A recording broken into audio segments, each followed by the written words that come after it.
Hello అండి, నమస్తే. అందరు బాగున్నారా? నేను మీ శైలజ. మనం సూర్యదేవర రామ్మోహన్ రావు గారు రచించిన సెప్టెంబర్ 17, 1985 నవల చదువుకుంటున్నాం కదా. 4వ భాగంలో ఏం జరిగిందో చూద్దాం. ఆ రోజు ఇంటికి వచ్చాక 1 గంట లోపలే రెడీ అయ్యి విజయ్ కోసం హనుమాన్ కాలనీకి వెళ్ళాలని మందిర ఆలోచన. ఈ రోజంతా అతను విసుక్కున్నా సరే అతనితోనే సరదాగా గడపాలని మనసు ఆరాటపడుతోంది. అయితే ఒక్కోసారి మనం అనుకున్నట్లు ఏదీ జరగదు. ఆమె స్నానం చేసి రెడీ అవుతుండగానే అనుకోకుండా ఆమె చిన్నన్న రవిచంద్ర ఇంటికి వచ్చేశాడు. నిజానికి మందిర పరీక్షలు బాగా రాసిందని తెలుసు గాని ఎప్పుడు వస్తుందో అతనికి తెలియదు. కోయిన్సిడెంట్గా 1 గంట వ్యవధిలో ఇద్దరూ రావడంతో CI Praveen family most happy. సాధారణంగా రవిచంద్రకి లీవులు దొరకటం కష్టం. అతను ఐపీఎస్ ట్రైనింగ్లో ఉన్నాడు. Sardar Vallabhbhai Patel national police academy, Hyderabad. త్వరలోనే అతనికి ట్రైనింగ్ పూర్తవుతుంది. పైగా అతను ఏపీ క్యాడర్ ట్రైనింగ్ పూర్తవగానే తన చెల్లెలు మందిరకు, తమ్ముడు రవిచంద్రకు ఇద్దరికీ పెళ్లిళ్లు ధూమ్ధామ్గా జరిపించాలని సిఐ ప్రవీణ్ ఆలోచిస్తున్నాడు. అనుకోకుండా చిన్నన్న రవిచంద్ర కూడా వచ్చి ఫ్యామిలీతో జాయిన్ కావడంతో ప్రవీణ్ కుటుంబంలో ఒకటే సంతోషం. మందిరను అనుమతించలేదు ప్రవీణ్. చూడమ్మా, నువ్వు పరీక్షలు బాగా రాసి క్షేమంగా ఇంటికొస్తే కుంకుమార్చన జరిపిస్తానంటూ మీ వదిన మొక్కుకుంది. రవి కూడా వచ్చాడు కాబట్టి మనమంతా గుడికి వెళ్తున్నాం. అట్నుంచి అటే హోటల్లో భోజనం, మధ్యాహ్నం జూకి. పిల్లలు జూ చూడాలని గొడవ చేస్తున్నారు. నేను ఈరోజు డ్యూటీకి సెలవు పెట్టేస్తున్నానంటూ ప్రకటించేశాడు ప్రవీణ్. అన్నయ్య, ప్లీజ్ 1 గంట పర్మిషన్ ఇవ్వు, బయటికి వెళ్ళి వచ్చేస్తాను రిక్వెస్ట్ చేసింది మందిర. Nothing doing. ఈరోజు తప్పితే రవిచంద్రకి లీవ్ దొరకదు, నాకు లీవ్ దొరకదు. సో నువ్వెక్కడికి వెళ్ళకూడదు. విజయ్ ఎక్కడికి పోడు. రేపటి నుంచి ఎలాగూ నీ డ్యూటీ అదే కదా. పో అన్నయ్య అంటూ సిగ్గుపడిపోయింది మందిర. నిజానికి విజయ్ గురించి అస్సలు తెలియని వ్యక్తి అక్కడ రవిచంద్ర మాత్రమే. అందుకే ఆశ్చర్యపోయాడు. అన్నయ్య, విజయ్ ఎవరు? కుతూహలంగా అడిగాడు. మగాడు, దిల్లున్న మగాడు, మన చెల్లెమ్మ మెచ్చిన హీరో. అతని పూర్తి పేరు విజయ్ శేఖర్. సీతకి రాముడు, రుక్మిణికి శ్రీకృష్ణుడు ఎలాగో మన మందిరకు విజయ్ అలా. సపోజ్ మనం కాదన్నామనుకో, పృథ్వీరాజ్ సంయుక్తల అతనితో లేచిపోయే ప్రమాదం కూడా లేకపోలేదంటూ నవ్వేశాడు ఆయన. ఆ మాటలకు మందిరకు బుగ్గలు ఎర్రమందారాలైపోయాయి. బొంగమూతి పెట్టి వదిన సొమ్ము వెనక్కిపోతూ, చూడొదిన అన్నయ్య అంటూ రిపోర్ట్ చేసింది. ఏమ్మా, ఉన్నమాట అంటే ఉడుక్కోవాలా ఏంటి? అందుకేగా మీ అన్న నీ లవ్కి గ్రీన్ సిగ్నల్ ఇచ్చేశారు. రవి, నువ్వు గనక విజయ్ని చూస్తే డబుల్ ఓకే అంటావు. ఈడు జోడు అంత చక్కగా ఉంటుంది అంది సుమ. అలాగా వదినా, అయితే బావగారిని అర్జెంటుగా చూడాల్సిందే. ఒరే, ఆ ప్రోగ్రాం ఇప్పుడు పెట్టుకోకు. ఆ వంకతో విజయ్ వద్దకు వెళ్తే మందిర అక్కడే ఆగిపోతుంది. మన ప్రోగ్రాం క్యాన్సిల్ అయిపోతుంది. ఈసారి వచ్చినప్పుడు చూద్దుగానిలే. సరే అన్నయ్య. ఇంతకీ బావగారు ఏం చదువుకున్నారు? ఏం జాబ్ చేస్తున్నారు? నెలసరి ఆదాయం ఎంత? క్యాజువల్గా అడిగేశాడు రవిచంద్ర. ఆ ప్రశ్నలు విని ముఖముఖాలు చూసుకున్నారు భార్యాభర్తలు. సుమా, వీడైపోయాడు, లోపలికి పద అంటూ చిన్నగా భార్యతో చెప్పి లోపలికి దారి తీశాడు సిఐ ప్రవీణ్. వదినా, అన్నయ్య వెళ్ళిపోతాడేంటి? ఇప్పుడు నేనేమన్నా తప్పుగా అడిగానా? తెల్లబోతూ అడిగాడు. హలో చిన్నన్నయ్య మాట అంది అతనికి ఎదురుగా వస్తూ మందిర. ఏమ్మా బావగారు? ఆయన ఎక్కువగా ఆ మాటకొస్తే అస్సలు చదువుకోలేదు, కానీ తెలుగు, ఇంగ్లీష్ చక్కగా చదువుతాడు, రాస్తాడు, మాట్లాడతాడు. ఇవి కాక తమిళం, హిందీ అనర్గళంగా మాట్లాడతాడు. ఆ చదువు చాలదా? ఇక సంపాదన. సొంతంగా హోటల్ ఉంది. నెలకి 10,000 సంపాదన ఉంటుంది. అది చాలదా? ఇక పటాన్చెరు ఏరియాలో అతనికి తిరుగులేని పరపతి ఉంది. అన్నిటికీ మించి మీ పోలీసులకు లేని దమ్ము అతనికి ఉంది. భయమంటే ఏమిటో తెలియని మొనగాడు విజయ్. నన్ను పెళ్లి చేసుకోవడానికి ఆయనకి ఈ అర్హతలు చాలవా? ఏదో వంకపెట్టి కట్న కాలింపులు తగ్గించాలని చూస్తే అస్సలు ఊరుకునేది లేదు. తెలుసా? తెలిసిందమ్మా. ఇప్పుడు నువ్వు చెప్పావుగా, అర్థమైపోయింది. పొరపాటున ఆయన గారి క్వాలిఫికేషన్స్ గురించి అడిగాను. ఇక ఎప్పుడు అడగను, సరేనా అంటూ చెంపలేసుకున్నాడు రవిచంద్ర. ఆ రోజు బిజీ ప్రోగ్రామ్స్తో సిఐ కుటుంబం ఇంటికి చేరుకునేసరికి రాత్రి 9 అయిపోయింది. ఇక ఆ రోజు విజయ్ని కలుసుకునే అవకాశమే లేకపోయింది మందరకు. ఆ రాత్రి పడుకునే ముందు విజయ్ సెల్కి ఫోన్ చేసింది. ఆ టైంలో ఇంకా హోటల్ దగ్గరే ఉన్నాడు విజయ్. హోటల్ క్లోజింగ్ టైం అది. రాత్రి 11 కావస్తోంది. నేను నీ రాక్షసిని అంది మృదువుగా. మందిరా, ఎక్కడి నుంచి మాట్లాడుతున్నావు అడిగాడు. ఇక్కడే, మా ఇంట్లోంచే, బెడ్రూమ్లోంచి, సగం నిద్రలోంచి. దేనికైనా అదృష్టం ఉండాలి బేబీ. మేం చూడు ఆ హోటల్ దగ్గరే లెక్కలతో కుస్తీ పడుతున్నాం. అవును, ఏమైపోయావు? అమ్మ 2 సార్లు అడిగింది నువ్వు రాలేదని. అమ్మకు గుర్తుంది, కానీ నీకు గుర్తులేను. ఎందుకు రాలేదో ఏంటో అని కనీసం నాకొక్క ఫోన్ అయినా చేసావా? అర్థం లేకుండా మాట్లాడకు. నా పనులు నాకున్నాయి. నువ్వు అనవసరంగా నిందలు వేయకుండా ఏం జరిగిందో చెప్పొచ్చుగా. "ఉమ్, ఏం చెప్పను? నేను ఇక్కడున్నా, నా మనసంతా నీ దగ్గరే ఉంది. నేను ఇంటికి వచ్చిన కాసేపటికి మా చిన్నన్నయ్య వచ్చాడు. నీకెంతమంది అన్నలు? ఇద్దరే. పెద్దన్నయ్య ప్రవీణ్, చిన్నన్నయ్య రవిచంద్ర. ఆయనేం చేస్తాడు? హలో, మాది పోలీస్ కుటుంబం. ఆ సంగతి మర్చిపోయి అడుగుతున్నావు. సో మీ చిన్నన్నయ్య కూడా డిపార్ట్మెంట్ మనిషేనన్నమాట. బాగుంది. రక్షణకు సైనికులు ఎంత ముఖ్యమో ప్రజారక్షణకు పోలీసులు కూడా అంతే ముఖ్యం.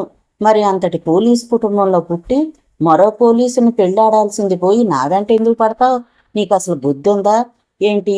క్లాస్ తీసుకున్నామనా? చంపేస్తాను. నువ్వు నా మొగుడివని డిసైడ్ అయిపోయాను అంతే. తల మీద టోపీ లేదు గాని నువ్వు చేస్తోంది అదేగా, ప్రజారక్షణ.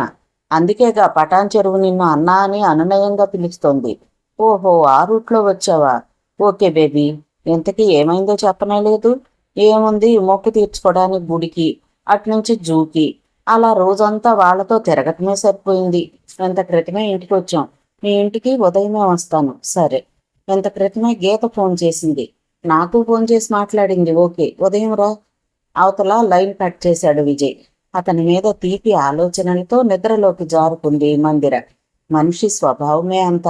ఏదైనా ఒక సమస్యకు కొంత పరిష్కారం లభిస్తే చాలు అదే రూట్లో మరింత విస్తృతమైన సమాచారం కోసం ప్రయత్నించటం సహజం. పురుషోత్తం చేసిన పని అదే. నిజానికి డాక్టర్ మాయం ఇచ్చిన సమాచారం గీత ఫోటోతో కూతురు కోసం తిరిగి అన్వేషణ ఆరంభించవచ్చు, కానీ అంతటితో ఆగలేదు అతను. వచ్చే సలహా వర్కౌట్ అయిన ఉత్సాహంలో మరికొందరు ఫోటో ఎక్స్పర్ట్లను పిలిపించాడు. ఫోరెన్సిక్ డిపార్ట్మెంట్ నుంచి క్లాస్ టీమ్ ఎక్స్పర్ట్స్ని పిలిపించాడు. వాళ్ల ద్వారా కూడా ఒక కంప్యూటర్ ఫోటో తయారు చేయించాడు. డాక్టర్ మాయం తయారు చేయించిన గీత ఫోటో, ఎక్స్పర్ట్ తయారు చేసిన ఫోటో రెండూ ఒకేలా వచ్చాయి. డౌట్ తీరిపోయింది. ప్రజెంట్లో తమ కూతురు భగవద్గీత ఎలా ఉంటుందో ఖచ్చితమైన ఫోటోలు చేతికొచ్చాయి. మరో విశేషం ఏమంటే పురుషోత్తం డ్రాయింగ్ రూమ్లో నిలువెత్తు వరుసగా 10 ఫోటోలు గోడకు కనిపిస్తున్నాయి. సెప్టెంబర్ 17, 1985 నుంచి వరుసగా సంవత్సరానికి ఒకటి చొప్పున 10 ఫోటోలను నిశ్చింతగా పరిశీలించిన సైకాలజీ ఎక్స్పర్ట్ మరో విషయం కూడా వివరించాడు. ఈ ఫోటోలను వరుసగా జాగ్రత్తగా పరిశీలిస్తే ఒక విషయం స్పష్టమవుతోంది. అమ్మాయి చదువుకుంటోంది, బాగా చదువుకుంటోంది, సంతోషంగా ఉంది, మిమ్మల్ని పూర్తిగా మర్చిపోయింది. ఇప్పుడు తనతో ఉన్నవారితో హ్యాపీగా ఉంది. ఆ మాటలు వింటూ నేను అంటూ పిచ్చి పట్టినట్టుగా అరిచాడు పురుషోత్తం. మా బిడ్డ మమ్మల్ని మర్చిపోకూడదు. కన్నబిడ్డ, దానికి మేం గుర్తు లేకుండా పోతే ఇంతకన్నా దారుణం నరకం ఏముండాది? ఇప్పటికే లేట్ అయిపోనాది, ఇక ఉపేక్షించను అని అరిచాడు. ఇప్పుడు ఏం చేయాలో అతనికి ఒక స్పష్టమైన రూట్ ఏర్పడింది. హైదరాబాద్లోనే ఉండాలి, లేదా చెన్నైలో ఉండాలి. ఈ 2 నగరాల్లో ఏదో ఒక చోట ఉంటుందని స్పష్టంగా అర్థమైంది. అయితే అడ్రస్ లేకుండా ఆ మహానగరాల్లో వెతికి పట్టుకోవటం అంటే అంత సులభమైన వ్యవహారమేమీ కాదు. మొదట పత్రికల్లోనూ టీవీల్లోనూ ప్రకటనలు ఇవ్వటం ద్వారా గీతను పట్టుకునే ప్రయత్నం చేద్దామని ఆలోచించాడు. అలా చెయ్యొచ్చు కూడా. ఎందుకంటే ఆచూకీ చెప్పిన వాళ్ళకి ₹1,00,000 ప్రకటిస్తే సులువుగా పని అయిపోతుంది. కానీ చంద్రశేఖర్ వాడంత సులువుగా తమ బిడ్డను తమకివ్వడు. ప్రకటన చూడగానే గీతను తీసుకుని మరో రాష్ట్రానికి వలసపోతే కథ మళ్లీ మొదటికొస్తుంది. వాణ్ణి నమ్మటానికి లేదు. వాడు దొరకాలి కానీ వాణ్ణి ముక్కలుగా నరికి ఎంతకాలం తనలో పేరుకుపోయిన పగ ప్రతీకారం తీర్చుకోవాలి. ఎంతగానో ఆలోచించాక ఒక పథకాన్ని రూపొందించాడు పురుషోత్తం. 10 మంది సభ్యులతో కూడిన ఒక బృందాన్ని గీత ఫోటోలు రెండిచ్చి చెన్నైకి పంపించాడు. అక్కడ వాళ్ళు 2 టీములుగా విడిపోయి కాలేజీలు ఎక్కడెక్కడ ఉన్నాయో అక్కడంతా గీత కోసం గాలిస్తారు. వాళ్ళందరినీ అటు పంపించి తను స్వయంగా మెరికల్ లాంటి అనుచరులు 12 మందిని తీసుకుని కూతుర్ని వెతకడం కోసం హైదరాబాద్ బయలుదేరాడు. కనీసం ఒక నెల రోజులైనా అక్కడే మకాం వేసి గీత ఆచూకీ తీయాలనే పట్టుదల. అతని పట్టుదల ఎంతవరకు ఫలిస్తుందో తెలియదు కానీ స్వయంగా బెంజ్ కారులో అట్టహాసంగా ప్రయాణమయ్యాడు పురుషోత్తం. అతడి మనుషుల్ని తీసుకుని ఒక వ్యాన్ అనుసరించింది ఆ కార్ని. ఆంటీ ఏం చేస్తున్నారు?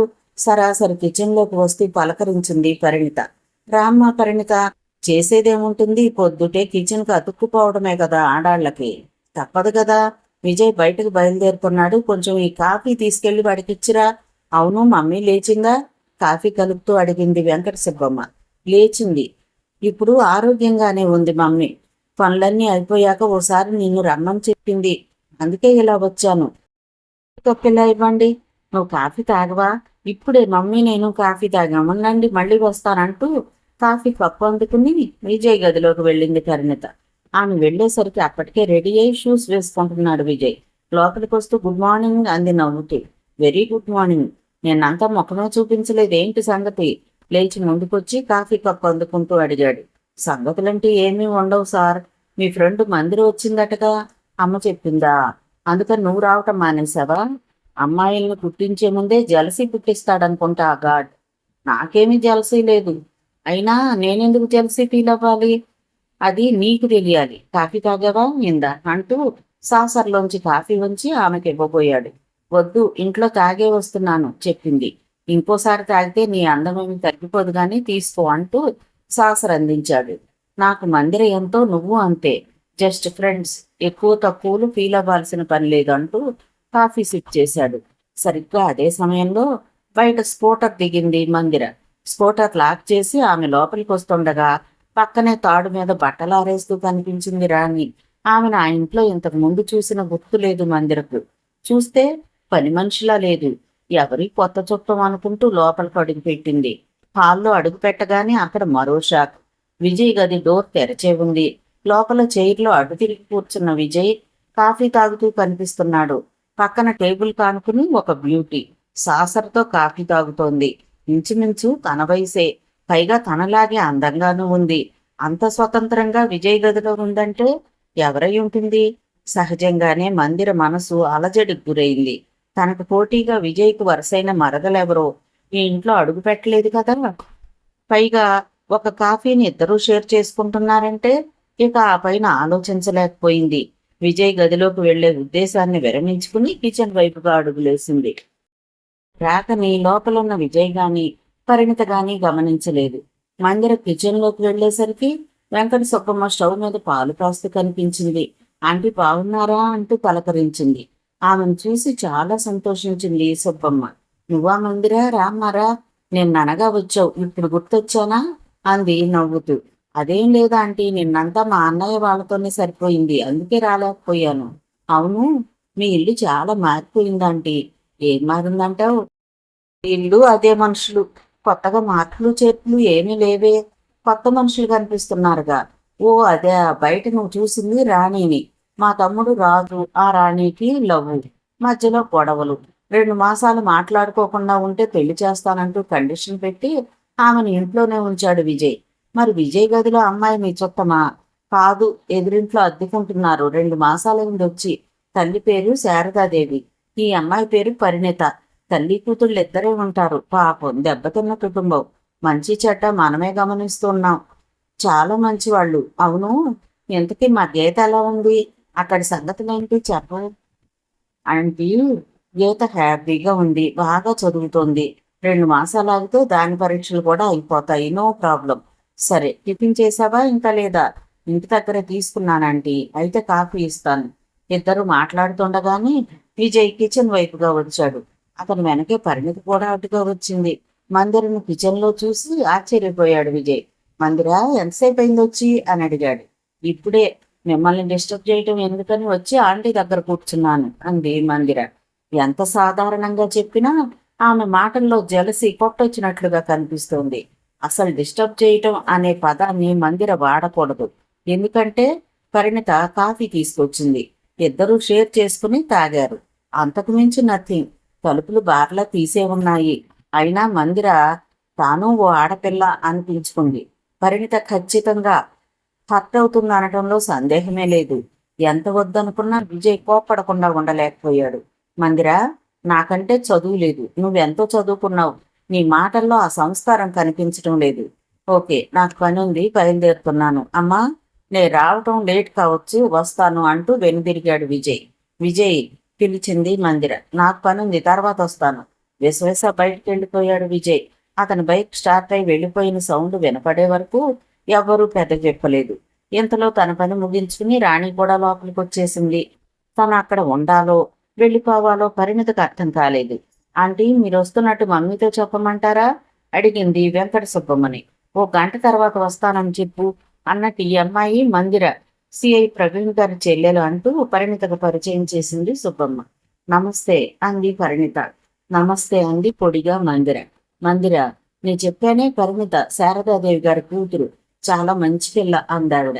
ఓకే ఆంటీ, నేను వెళతానంటూ పరిణిత వెళ్ళిపోయింది. ఆమె మనసు బాగాలేదు. ఇంతవరకు మనసులో విజయ్ మీద ఎంతో కొంత ఆశ ఉంది. మందిర్ను చూశాక ఆ ఆశ కూడా ఆవిరైపోయింది. విజయ్ మనసులో తన స్థానం ఏమిటో తనకు తెలియదు గాని తన మనసులో ఎప్పుడో అతను కొలువయ్యాడు. అయితే తనకన్నా ముందే విజయ్తో పరిచయం, స్నేహం.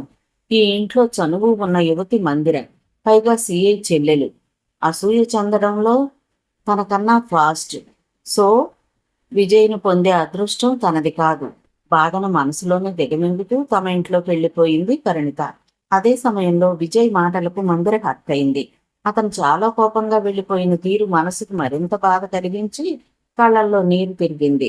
అంతా గమనిస్తూనే ఉంది వెంకట సుబ్బమ్మ. ఆంటీ, నేనేమైనా తప్పుగా మాట్లాడానా? విజయ్ చూడు అంది కళ్ళు తుడుచుకుంటూ. నువ్వు తప్పుగా మాట్లాడావని నేను చెప్పను గాని మాట్లాడిన పద్ధతిలో కొంచెం తేడా ఉందన్న సంగతి నాకు తెలుసు. ఎందుకలా ఆలోచించావు? వచ్చి మందిరి పక్కనే కూర్చుంటూ అడిగింది సుబ్బమ్మ. ఆమె ప్రశ్నకు బదులు చెప్పలేక ముఖం దించుకుంది మందిర. మీ వయసులో ఇలాంటివి సహజం. ఒక్క మాట అడుగుతాను చెప్పు. నువ్వు నా కొడుకును ప్రేమిస్తున్నావని నాకు తెలుసు.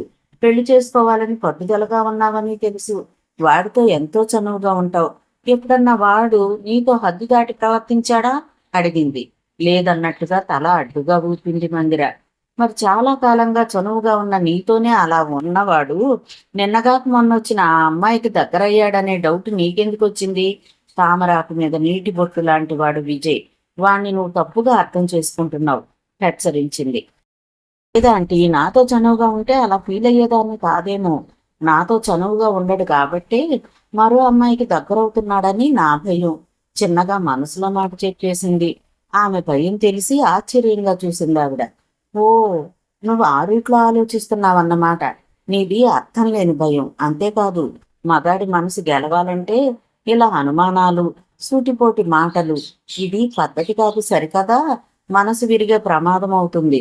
నాకు నువ్వెంతో, పరిణితి కూడా అంతే, మంచి పిల్ల. దేవుడి అనుగ్రహం కోసం ఎవరి ప్రయత్నం వాళ్ళు చేయొచ్చు, కానీ ఒకరి మీద ఒకరు అసూయ, ద్వేషం పెంచుకోకూడదు. ఎవరి అదృష్టం వాళ్ళది. నా జీవితమే చూడు. నాకు పెళ్ళయింది. నా మొగుడు మంచివాడే, కానీ ఏం లాభం? దేవుడు నాకు సంతాన భాగ్యాన్ని ఇవ్వలేదు, గొడ్రాలిని చేశాడు. నాకు పిల్లలు పుట్టడం తెలిసి నా అత్తమామలు నా మొగుడి మనసు విరిచేశారు. నాకు విడాకులిచ్చి వేరే పిల్లతో పెళ్లి జరిపించారు. వాడంటే నాకు చాలా ఇష్టం, కానీ ఏం చెయ్యను, ఒంటరిదాన్ని అయిపోయాను. నా తమ్ముడు రాజు నా కోసం కష్టపడ్డాడు. నేను 4 ఏళ్లలో పాచి పని చేసి పూట గడుపుకునే స్థితిలో ఎన్నో కష్టాలు పడ్డాను. రాజు చిన్న చిన్న దొంగతనాలు చేసి సంపాదించేవాడు. ఎంత తిట్టినా వాడు మారలేదు. ఆ పరిస్థితిలోనే దేవుడిచ్చిన బిడ్డలు విజయ్, గీత మాకు దొరికారు. వాళ్ళిద్దరూ నా బిడ్డలయ్యారు. అప్పట్లో ఇక్కడ ఒక చిన్న ఇల్లు ఉండేది. ఈ స్థలం మా అమ్మ ఇచ్చిన ఆస్తి. విజయ్ చెల్లి కోసం, మా కోసం రాత్రి పగలు కష్టపడి మమ్మల్ని స్థితికి తీసుకొచ్చాడు. నా మొగుడు పోయాడు. చనిపోయే ముందు నాకు కబురు పెట్టాడు. వెళ్ళాను. సుబ్బి, నీకు అన్యాయం చేశానే, క్షమించవే అంటూ 2 చేతులు పట్టుకుని ఏడ్చి నా ఊళ్ళోనే ప్రాణాలు వదిలేశాడు. రెండో పెళ్ళానికి 3 పిల్లలు. వాళ్ళెవరూ ఇటు తొంగి చూడరు. నేను వెళ్ళను. ఎందుకు ఇదంతా చెప్పానంటే, ఏది మన చేతుల్లో లేదు. మన ప్రయత్నం మనం చెయ్యాలి గాని ఫలితం గురించి కలతపడి మనస్తాపాలు తెచ్చుకోకూడదు అంటూ వివరించింది ఆవిడ. ఆవిడ చెప్పిన మాటల్లో ఒక విషయం మందిరను ఆశ్చర్యచకితురాలను చేసింది. అదేమిటంటే, విజయ్, గీతలు ఆవిడకు పుట్టిన పిల్లలు కాదు. అయితే వాళ్ళిద్దరు ఎవరి పిల్లలు? అదే డౌట్ పక్కన కూర్చున్న రాణికి కూడా కలిగింది. వదిన, వాళ్ళిద్దరూ నీ పిల్లలు కాదా అని అడిగింది నమ్మలేనట్లుగా. లేదమ్మా, అది చాలా పెద్ద కథ. విజయ్కి తెలిస్తే కోపడతాడు. అసలు ఇది కూడా చెప్పకూడదు. చెప్పేశాను. మందిరా, మనసులో ఏమీ పెట్టుకోవద్దు. నాతోరా, శారద ఆంటీని పరిచయం చేస్తానంటూ లేచింది సుబ్బమ్మ. ఇప్పుడు మందిర మనసు తేలిక పడింది. వెంకట సుబ్బమ్మ వెంట ఎదురింట్లోకి వెళ్ళింది. మందిర తమ ఇంటికి వస్తుందని పరిణిత ఊహించలేదు. అందుకే కొంచెం తడబడినా సాదరంగా ఆహ్వానించింది. అలిపిరి విని శారదాదేవి లేచి వచ్చింది. తల్లి కూతురు ఇద్దరూ కూడా బాగా చదువుకున్న వాళ్ళు, కల్చర్ తెలిసిన వాళ్ళు. ఇద్దరి మాటల్లోనూ ఎంతో హుందాతనం, చక్కని మాట తీరు కనిపించాయి. అయితే వాళ్ళిద్దరి ముఖాల్లోనూ అంతర్లీనంగా ఏదో విషాద ఛాయలను గుర్తించటంలో మందిర పొరపాటు పడలేదు. అందుకు కారణం సుబ్బమ్మకు తెలుసు కానీ ఆవిడ చెప్పలేదు. సుమారు 1 గంట ఆ ఇంట్లో సుబ్బమ్మతో పాటు కాలక్షేపం చేసింది. పరిణిత అందించిన స్వీట్లు అందుకుంది, కాఫీ తాగింది. ఒక వయసు వాళ్ళు కాబట్టి మొదట్లో కాస్త అటు ఇటుగా ఉన్నా కొద్దిసేపటికే మందిర పరిణితలు క్లోజ్ అయ్యారు. చనువుగా మందిరకు తమ ఇల్లు చూపించింది పరిణిత. శారదాదేవి చూపించిన ఆప్యాయత, మాట తీరు మందిరకు నచ్చాయి. అది మొదలు విజయ్ కోసం వచ్చినప్పుడల్లా ఎదురింట్లో కూడా వెళ్లి శారదాదేవిని పలకరించి రావటం, పరిణితతో చక్కగా మాట్లాడటం అలవాటు చేసుకుంది మందిర. తను వచ్చేసరికి విజయ్ పరిణితలు మాట్లాడుకుంటూ కనిపించినా ఇప్పుడు ఆమె ఫీల్ అవటం లేదు. అసూయతో మాటలు విసరటం లేదు, నవ్వుతూ తిరుగుతోంది. మందిరలో వచ్చిన ఈ మార్పు విజయ్కు నచ్చింది. పరిణిత కూడా మానసికంగా ఎంతో పరిణితి చెందిన యువతి. కష్టాలు కన్నీళ్లు చవిచూసిన జీవితం ఆమెది. మందిర విషయంలో మొదట ఫీల్ అయినా తర్వాత తనకు తనే అది తప్పు అని గ్రహించింది. తనకు డాడీ అంటే ఎంతో ఇష్టం, తమ్ముడంటే ఎంతో ప్రేమ. ఇద్దరిని పోగొట్టుకుంది. తల్లి అంటే తనకి ప్రాణం. ఇంచుమించుగా ఆమె మృత్యుకోరల్లోకి వెళ్ళి వచ్చింది. అదేమిటో తను ఇష్టపడేవాళ్లు తనకు దూరమైపోతున్నారు. అందుచేత విజయ్ మీద తన ఆశలు పెంచుకోవటం కూడా మంచిది కాదు. అతనికేమైనా అయితే తను తట్టుకోలేదు. అతను తనకు దక్కకపోయినా బాధలేదు. మందిరతో సుఖంగా ఉంటే అంతే చాలు అని నిశ్చయించుకున్నాక ఆమె మనసు తేలిక పడింది. అందుకే అతన్ని మస్తోంది. కానీ ఆ విషయం ఎక్కడా బయటపడకుండా జాగ్రత్త పడుతూ వచ్చింది. విజయ్ కోసం మందిరతో పోటీ పడాలనే ఆలోచన మనసులోకి రానియడం లేదు పరిణిత. మందిర చెన్నై నుంచి ఇంటికి వచ్చేసి పక్షం రోజులైపోయింది. ఈ పక్షం రోజుల్లోనూ చెప్పుకోదగ్గ విశేషాలు కూడా ఏమీ లేవు. అయితే విజయ్ గీతలు వెంకట సుబ్బమ్మ సంతానం కాదు అని ఆమె నోటినే విన్న తర్వాత మరిన్ని వివరాలు తెలుసుకోవాలని, ఆ విషయాన్ని గురించి విజయ్ని అడగాలని మందిర అనుకుంది. కానీ అడగటానికి ధైర్యం చాలేదు. ఈ లోపల మరో విశేషం ఏమంటే రాజు రాణి లవ్ స్టోరీ. రాణి పట్ల రాజు అంతవరకు కోపంగానే ఉన్నాడు. ప్రేమలో దెబ్బతిన్న ప్రేమ పక్షిగా తెగ బాధపడిపోతూ మందు కూడా తిరిగి ఆరంభించాడు. అయితే రాణి ఎక్కడే ఉండిపోవడంతో మందు మానేశాడు. అక్కడికి ఒక్కోసారి మందు కొట్టి ఆమెను భయపెట్టి తరిమేయాలని బాటిల్ తెచ్చుకున్నాడు. కానీ రాణి చూసిన చూపులు దాటికి ఫుల్ బాటిల్ కొట్టినంత వికారంతో బాటిల్ అవతల పారేశాడు. మనసులో ఎంత కాదనుకున్నా ఎదురుగా ఆమె తిరిగాడుతుంటే లోపల ఆనందంగానే ఉంది. అంతేకాదు, పెళ్లి కాలేదు కానీ అతని పనులన్నీ ఆమె చేసి పెడుతోంది. అతని కాఫీ, టిఫిన్లు నుంచి భోజనం వడ్డించడం వరకు స్వయంగా చేస్తోంది. తన బట్టలతో పాటు అతని బట్టలు కలిపి ఉతికి ఆరేస్తోంది. But silence. అంతా సైలెంట్ గా చేసుకుపోవడమే గాని మాట మంచి లేదు. విజయ్ స్ట్రిక్ట్ ఆర్డర్ కదా. ఎంతైనా మనసారా ప్రేమించిన యువతి ఆ పైన కళ్ళ ముందే తిరుగుతూ తనకి ఆ ఇంటికి చాకరీ చేస్తోంది. మనసు మారకుండా ఎలా ఉంటుంది? వారం తిరిగేసరికి రాజులో మార్పు వచ్చేసింది. మందు పూర్తిగా మానేశాడు. టైంకి వెళ్ళి వస్తున్నాడు. చెప్పుల స్టాండ్లో బాధ్యతలు చక్కగా చూసుకుంటున్నాడు. ఎవరూ చూడకుండా మల్లెపూలు, హల్వా ప్యాకెట్ తెచ్చి రాణి చేతిలో పెడుతున్నాడు. మాట్లాడాలని ప్రయత్నిస్తున్నాడు కానీ రాణి ఛాన్స్ ఇవ్వటం లేదు. నిజానికి సైకాలజీ చదవని సైకాలజిస్ట్ విజయ్ శేఖర్.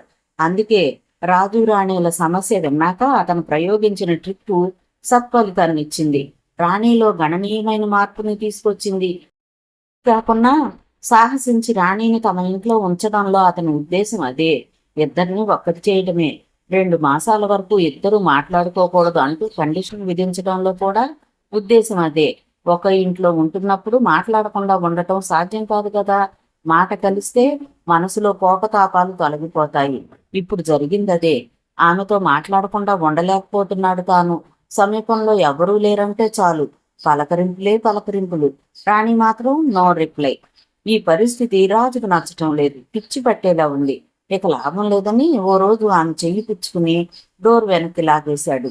ఏంటే బతిమాలే కొద్దు చెట్టెక్కున్నావు, మాట్లాడతావా లేదా అంటూ నిలదీశాడు. ఊహు అంది తల అడ్డుగా ఊపుతూ. పుట్టానంటే చూడు, నన్ను పెళ్లి చేసుకోవాలనేగా పట్టుదలతో మా కొంపలో చేరావు. నేను మారిపోయానంటున్నాగా, ఎప్పట్లా మాట్లాడడానికి ఏం రోగం? ఆమె కోపంగా చూసింది. విసవిస వెళ్ళి పెన్ను పేపర్ తీసుకుంది. చకచకా కాగితం తీసి అతనికి చూపించింది.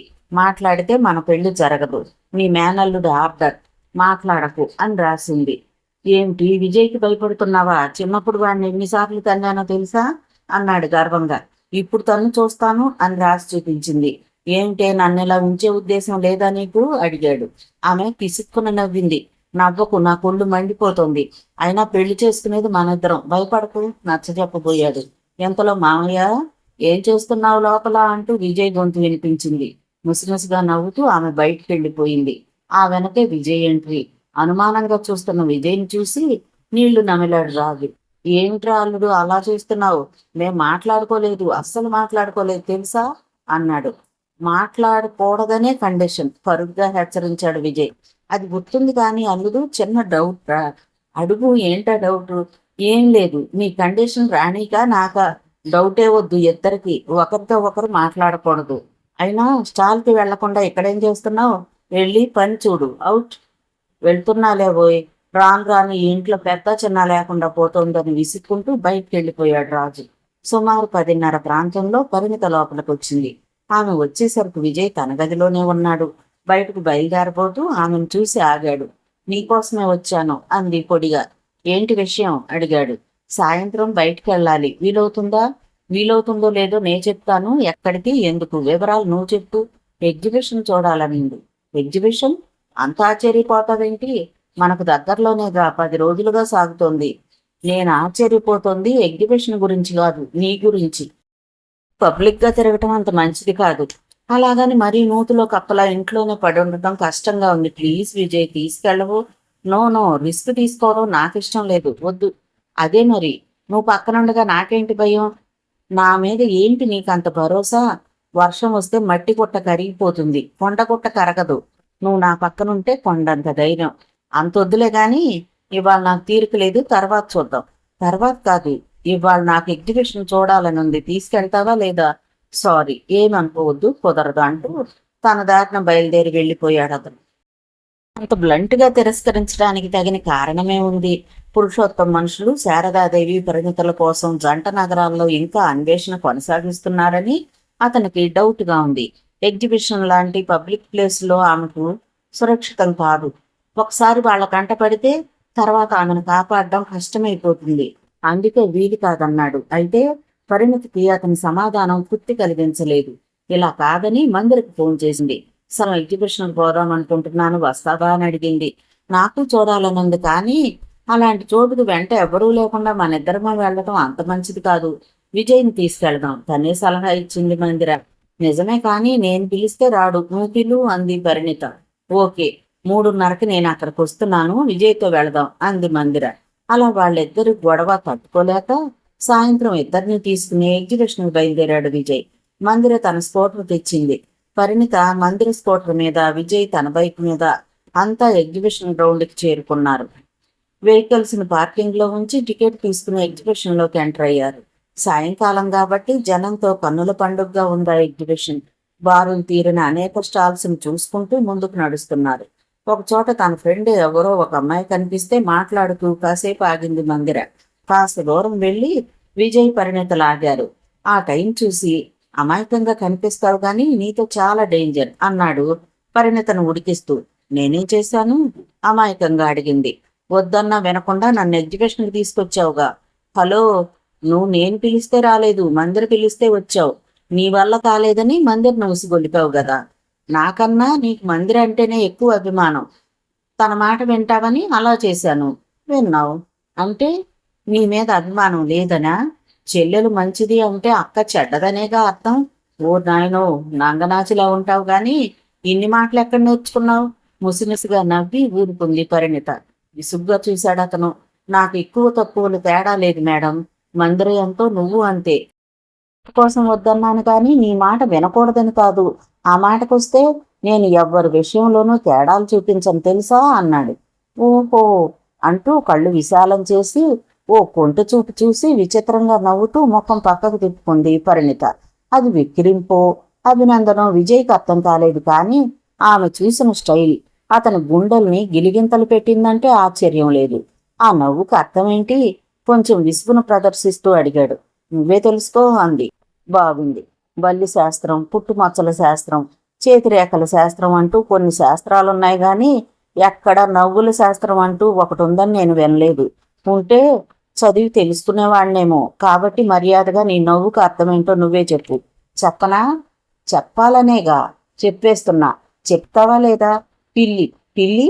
మై గాడ్, నే పిల్లినా? గోడ మీద పిల్లి. ఇది దారుణం. నేను గోడ మీద పిల్లినా? ఆగు చెప్తా అంటూ వస్తున్న నవ్వును ఆపుకుంటూ పట్టుకోబోయాడు. పరిణిత గలగలా నవ్వేస్తూ మందిర వైపుగా పరుగు తీసింది. అప్పటికే తన ఫ్రెండ్ని పంపించేసి వెనక్కి వచ్చేస్తోంది మందిర. ఇద్దరి గొడవ చూసి తను నవ్వేస్తూ ఏంటి మీ అల్లరి అని అడిగింది. చూడు మందిర, నన్ను ఉడికిస్తున్నాడంటూ రిపోర్ట్ చేసింది పరిణిత. అబద్ధం. నన్ను గోడ మీద పిల్లి బల్లి అంటూ తనే వెక్కిరించింది. నువ్వే అడుగు అన్నాడు విజయ్. అందులో తప్పేముంది? అప్పుడప్పుడు నాకు నువ్వు అలాగే కనిపిస్తావు, గండు పిల్లిలా. పదండి అంది మందిర. అవునవును, అందుకే అన్నారు పెద్దలు, చెవుల పిల్లులతో సంతకు పోకూడదు అని. అవునవును, చెవుల పిల్లులతో సంతకు పోకూడదని ఊరికే చెప్పలేదు పెద్దలు. అంటే నువ్వు గండు పిల్లి, మేము చెవుల పిల్లులమా నిన్ను అంటూ ఈసారి అమ్మాయిలిద్దరూ వెంటబడి పట్టుకోబోతే తప్పించుకుని ముందుకు సాగాడు విజయ్. చాలా సరదాగా హ్యాపీగా గంటకు పైగా ఎగ్జిబిషన్లో తిరిగారు. అంతా బాగానే ఉంది కానీ చివర్లోనే చిన్న సంఘటన చోటు చేసుకుంది. ఎగ్జిబిషన్ చూడటానికి అన్ని రకాల మనుషులు వస్తారు. ముఖ్యంగా పోకిరి కుర్రాళ్ల బెడదెక్కువ. అలాంటి వాళ్లలో 6 కుర్రాళ్లతో కూడిన ఒక బ్యాచ్ ఒకటి ఐస్ క్రీం పార్లర్ ముందు నవ్వులు కేరింతలు, అమ్మాయిల మీద కామెంట్లు విసురుతూ హడావిడిగా ఉంది. వాళ్లల్లో ఒకడు ముందుగా విజయ్ను, అతను వెనకే వస్తున్న మందిర పరిణితలను చూశాడు. అరే బావా, అటు చూడండిరా, పాలపెట్టల్లాంటి 2 అమ్మాయిలు. ఒక గర్ల్ ఫ్రెండ్ కూడా దొరక్క అవస్థ పడుతుంటే వీడెవడో 2 ముద్దుగొమ్మలతో ఎగ్జిబిషన్కి వచ్చాడంటూ మిగిలిన వాళ్ళని అలర్ట్ చేశాడు. నిజానికి వాళ్ళు ఆ ప్రాంతానికి చెందిన కుర్రాళ్ళు కాదు. అందుకే విజయ్ గురించి వాళ్ళకి అస్సలు తెలియదు. అతని వెనకే వస్తున్న మెరుపు తీగల్లాంటి యువతులిద్దరిని చూస్తుంటే పోకిరి కుర్రాళ్ళు 6 చేతులు దురద పుడుతున్నాయి. అందరి కళ్ళు అటే ఉన్నాయి. ఇలాంటి విషయాల్లో విజయ్ చాలా హుషారుగా ఉంటాడు. అంత దూరంలో ఉండగానే వీళ్లను పసిగట్టేశాడు. గమనించనట్లే వాళ్ల ముందు నుంచే ముందుకు పోసాగాడు. ఆ కుర్రాళ్ల చూపులు గమనించి మందిర పరిణితలు ఇబ్బందిగా ఫీల్ అవుతూ విజయ్ను అనుసరించారు. గుంపుగా వాళ్ళు వెంటపడ్డారు. అసభ్యమైన కామెంట్స్ విసురుతున్నారు. అయినా ఆవేశం తెచ్చుకోలేదు విజయ్. ఓపిక వహిస్తూ నడుస్తున్నాడు. ఒక షాపు దగ్గర మందిర పరిణితలు ఆగారు. ఎడంగా నిలబడ్డాడు విజయ్. ఆ కుర్రాళ్ళు కూడా అక్కడే ఆగిపోయారు. వాళ్ల వెకిలి నవ్వులు కామెంట్లు కొనసాగుతూనే ఉన్నాయి. 3 నిమిషాల తర్వాత మందిర స్టాల్ దగ్గరే ఉండి పరిణితను విజయ్ వద్దకు పంపించింది. తాము తీసుకోవాలనుకున్న ఫ్యాన్సీ ఐటమ్స్ ని విజయ్కి చూపించడం కోసం పరిణిత అతని వైపుగా వస్తోంది. అది గమనించిన పోకిరి కుర్రాళ్లలో ఒకడు తను తినేసిన అరటిపండు తొక్కను కావాలని పరిణిత ముందు పడేలా విసిరాడు. ఊహించని సంఘటన. పాదం అరటిపండు తొక్క మీద పడగానే సర్రున జారి తూలి తల్లకిందులుగా పడబోయింది పరిణిత. సమయానికి ఆమెను ఒడుచుకుని లాగి నిలబెట్టాడు గాని లేకపోతే ఆమె ముఖం డ్యామేజ్ అయిపోయి ఉండేది. అరే వా, క్యా సీన్ హై అని అరిచాడు కుర్రాడు. అది ఓ గొప్ప జోక్లా గొల్లున నవ్వారు మిగిలిన కుర్రాళ్ళు. అంతవరకు వాళ్ళ అల్లరిని ఓపిగ్గా భరిస్తూ వచ్చారు. జరిగింది చూస్తూనే ఉన్న మందిర ఇక భరించలేకపోయింది. స్టాల్ దగ్గర నుండి వేగంగా వచ్చి అరటిపండు తొక్క విసిరిన యువకుడు చెంపను చెళ్ళుమనిపించింది. నిప్పులు కురుస్తున్న కళ్ళతో అడిగింది, ఏ సీన్ క్యా హై ఏ బాయ్ అంటూ. అంతే, ఒక్కసారిగా నవ్వులాగిపోయాయి. దెబ్బతిన్న యువకుడు అవమానంతో ఉడికిపోయాడు. ఏయ్, పడతావా? నన్నే పడతావా అంటూ చదువుకున్న ఆమె చెయ్యి అందుకున్నాడు. వదలరా చెయ్యోదులు అంటూ విడిపించుకోబోయింది మందిర. కానీ వాడు వదలలేదు. ఎవరనుకుంటున్నావే నన్ను? నన్ను అవమానించిన నిన్ను జీవితకాలం కుళ్ళి ఏడ్చేలా చేస్తాను. నేనెవరో తెలుసా? నీకు తెలుసా అని అరిచాడు. ఒక్కసారిగా టెన్షన్ చోటు చేసుకుంది అక్కడ. నీచ్ కమీన్ కుత్తేగాడి కొడుకువై ఉంటావు. నువ్వెవడు కొడుకువైతే మాకెందుకు గాని బ్రదర్, ముందు ఆ పిల్ల చెయ్యి విడిచిపెట్టు దగ్గరకు వస్తూ హెచ్చరించాడు విజయ్. వదలకురా, ఏం చేస్తాడో చూద్దాం, వదలకు అంటూ చుట్టూ వాడి ఫ్రెండ్స్ 5 వాడిని ఎంకరేజ్ చేశారు. వదలను, ఏం చేస్తావు? నా గురించి నీకు తెలీదు. వెకిలిగా నవ్వుతూ వాడేదో చెప్పబోయాడు. చటుక్కున మందిర చేతిని పట్టిన వాడి చేతి మణికట్టు మీద తన చేతిని వేసి పట్టుకున్నాడు విజయ్. నా గురించి నీకు తెలియదురా. ఎక్కడి నుంచి వచ్చారా మీరు?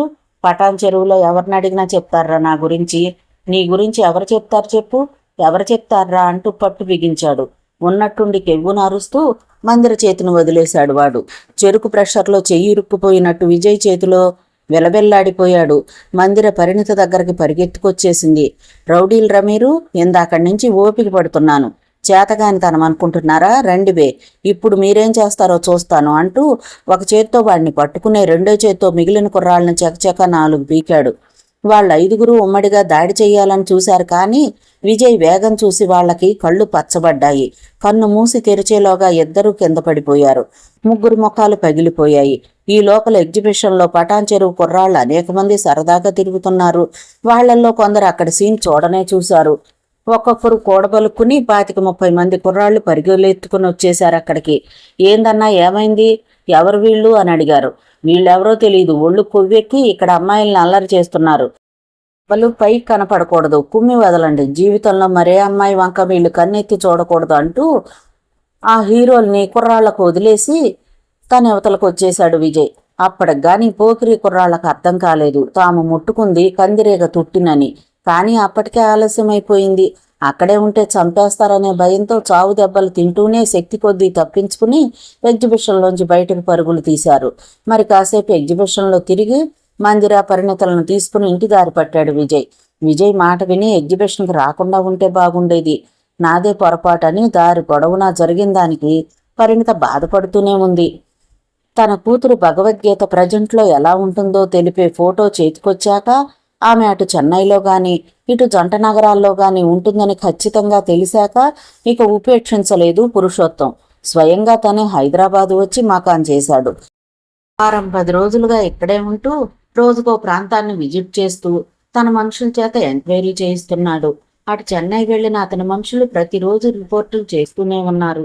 ఇంచుమించుగా చెన్నైలోని కాలేజీలన్నీ గాలిస్తూనే ఉన్నారు. ప్రతిరోజు భగవద్గీత ఆచూకీ ఇంకా తెలియలేదు అనే పురుషోత్తంకి రిపోర్ట్ వస్తుంది. అదృష్టం అనేది చాలా విచిత్రమైనది. ఒక్కోసారి అది న్యాయం వైపుంటే మరోసారి అన్యాయానికి సహకరిస్తూ ఉంటుంది.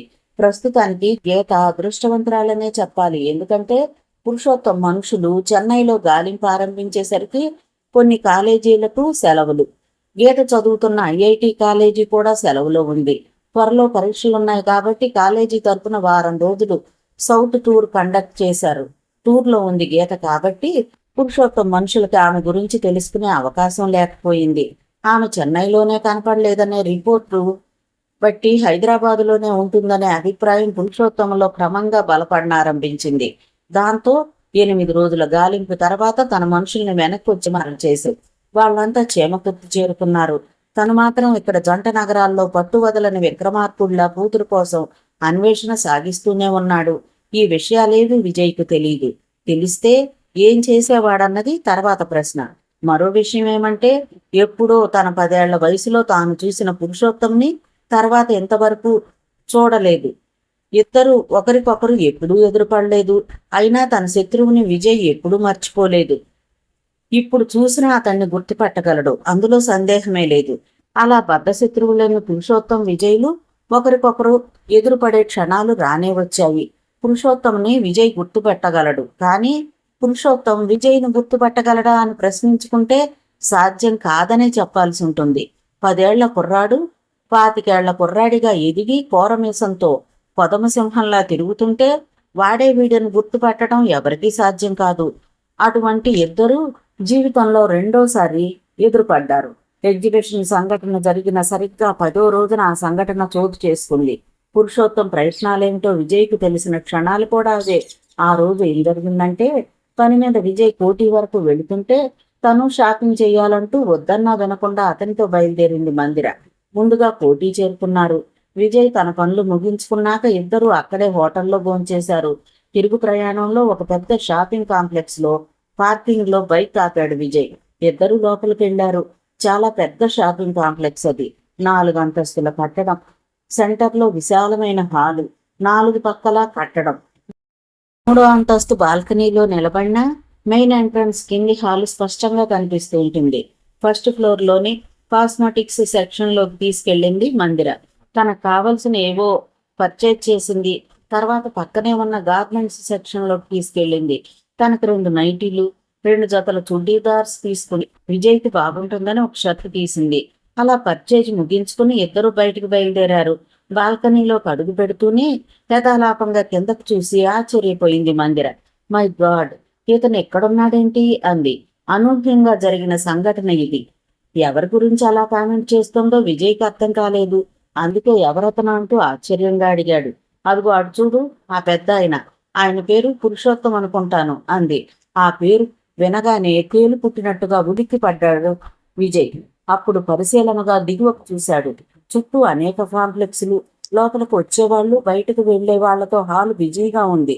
దిగువ హాలు చివర ఎవరితోనో మాట్లాడుతూ నిలబడున్నాడు అతను.